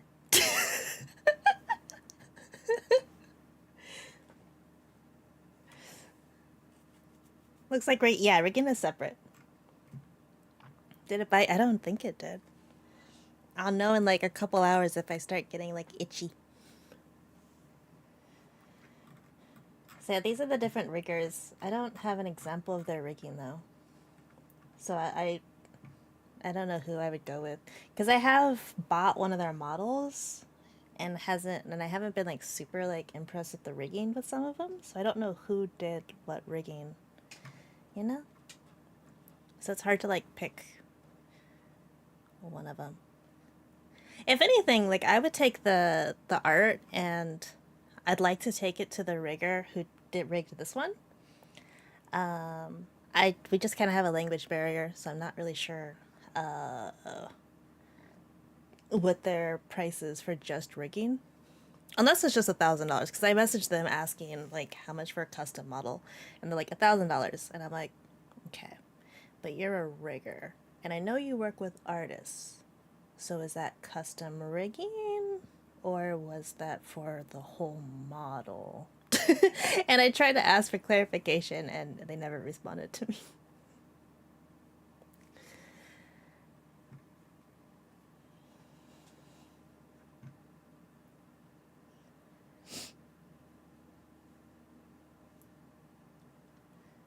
Let me see.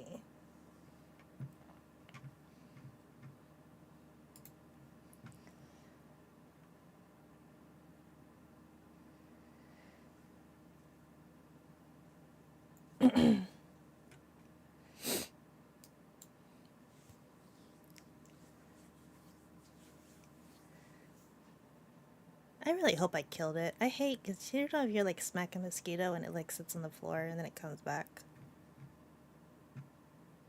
I don't know.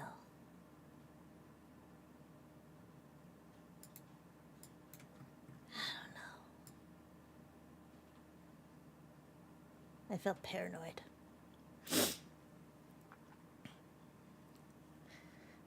But I know, Grant, did you see an artist on there that you're in? Ah, it's back! Okay. Did you see an artist that you liked? Where's my thingy?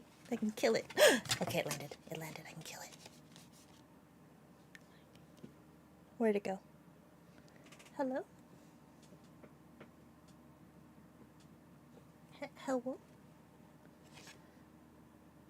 Hurry asking you, Cran. Sorry. I was, because I know you were looking at the website. Was there an artist that you thought that you liked?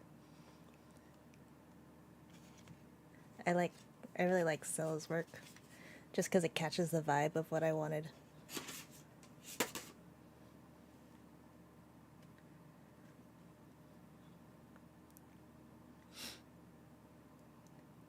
If the Rishuna still didn't die, I'm like waving a birthday card at it, and I'm suffering. It's like it's time to end stream because I have to get ready for work. Ani's better. Hey. They're all so good. Yeah. They're all so talented.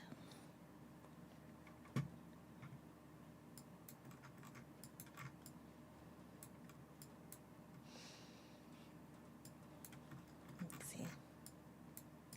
I was also thinking like of like a like Mori or Yuan, because I like cuter styles.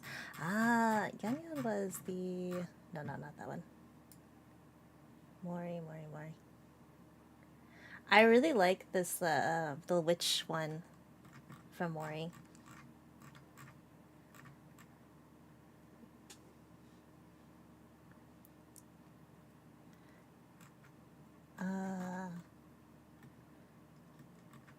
But Yuan, I feel like the more mature looking model, I think that's like more of like a manhwa style, and I like it. It's good. It's very good. Hope you have a great day. Have a lovely day.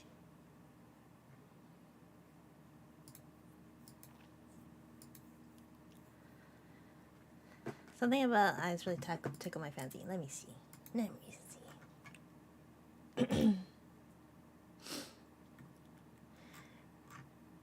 Yeah. They're really pretty with their simplicity.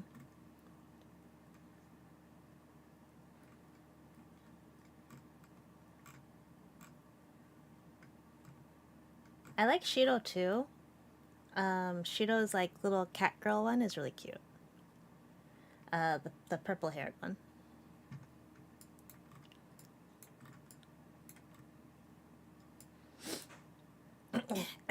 Oh my gosh. I didn't sniffle as much today, I don't think. I remembered to take some Claritin. Oh my god, my iPad's dying and now my headset's dying. Cool. Okay. I guess I'll plug in my headset and then I'll wrap up for the night. So I can make some dinner before I go to work. Where is my thingy? My question would be about outfit changes. They didn't add that on there, did they? As part of the price list. I think that's probably under negotiable. Because the only thing that comes is 4 facial expressions.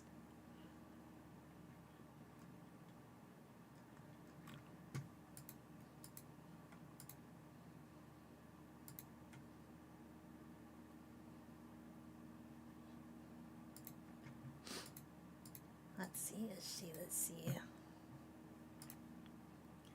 Twitch-chan. 何が好き? チョコメント. If I never get a full model, I'd probably go with the cuter style simply because I'm more cozy and plus I'm a crayon. It just implies cute. Like, would you think of like just doing like a really cute chibi model that's like a really green aesthetic? Like think of like crayon scribbles on the cheeks of a cute little chibi.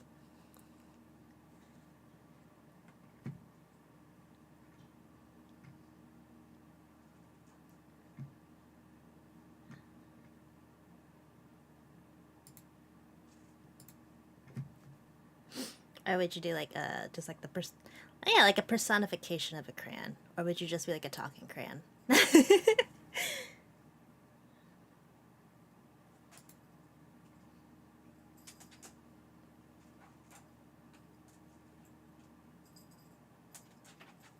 Ariel, what are you doing?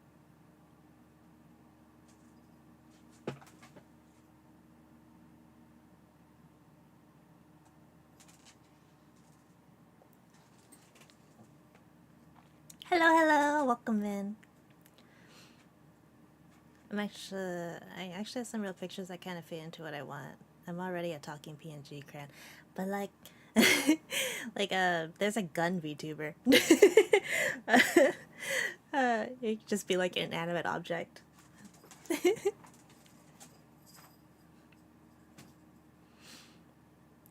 But yeah, if you have if you're cool with sharing, I'd like to see your concept pictures. GG, no barking.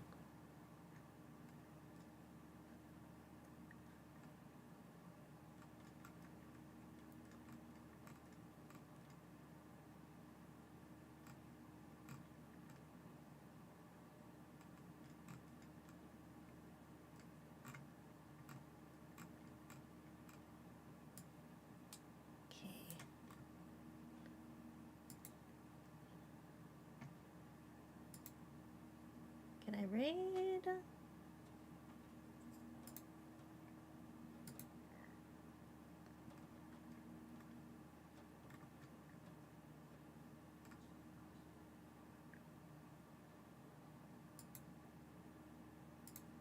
Okay, I'm gonna raid over to Inko-chan. So I'm gonna wrap up stream so I can get some food in me.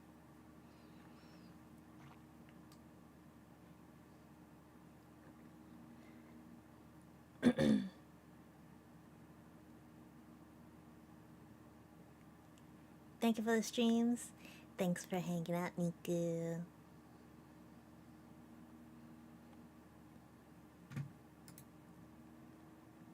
Let's see.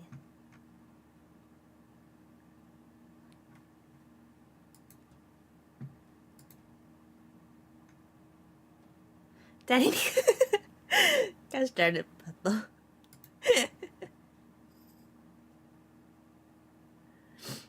Alright, so we're swapping over. We're swapping over to Inko-chan. Tell him hi for me. Because I'm gonna raid and dip. So I can get some food in me.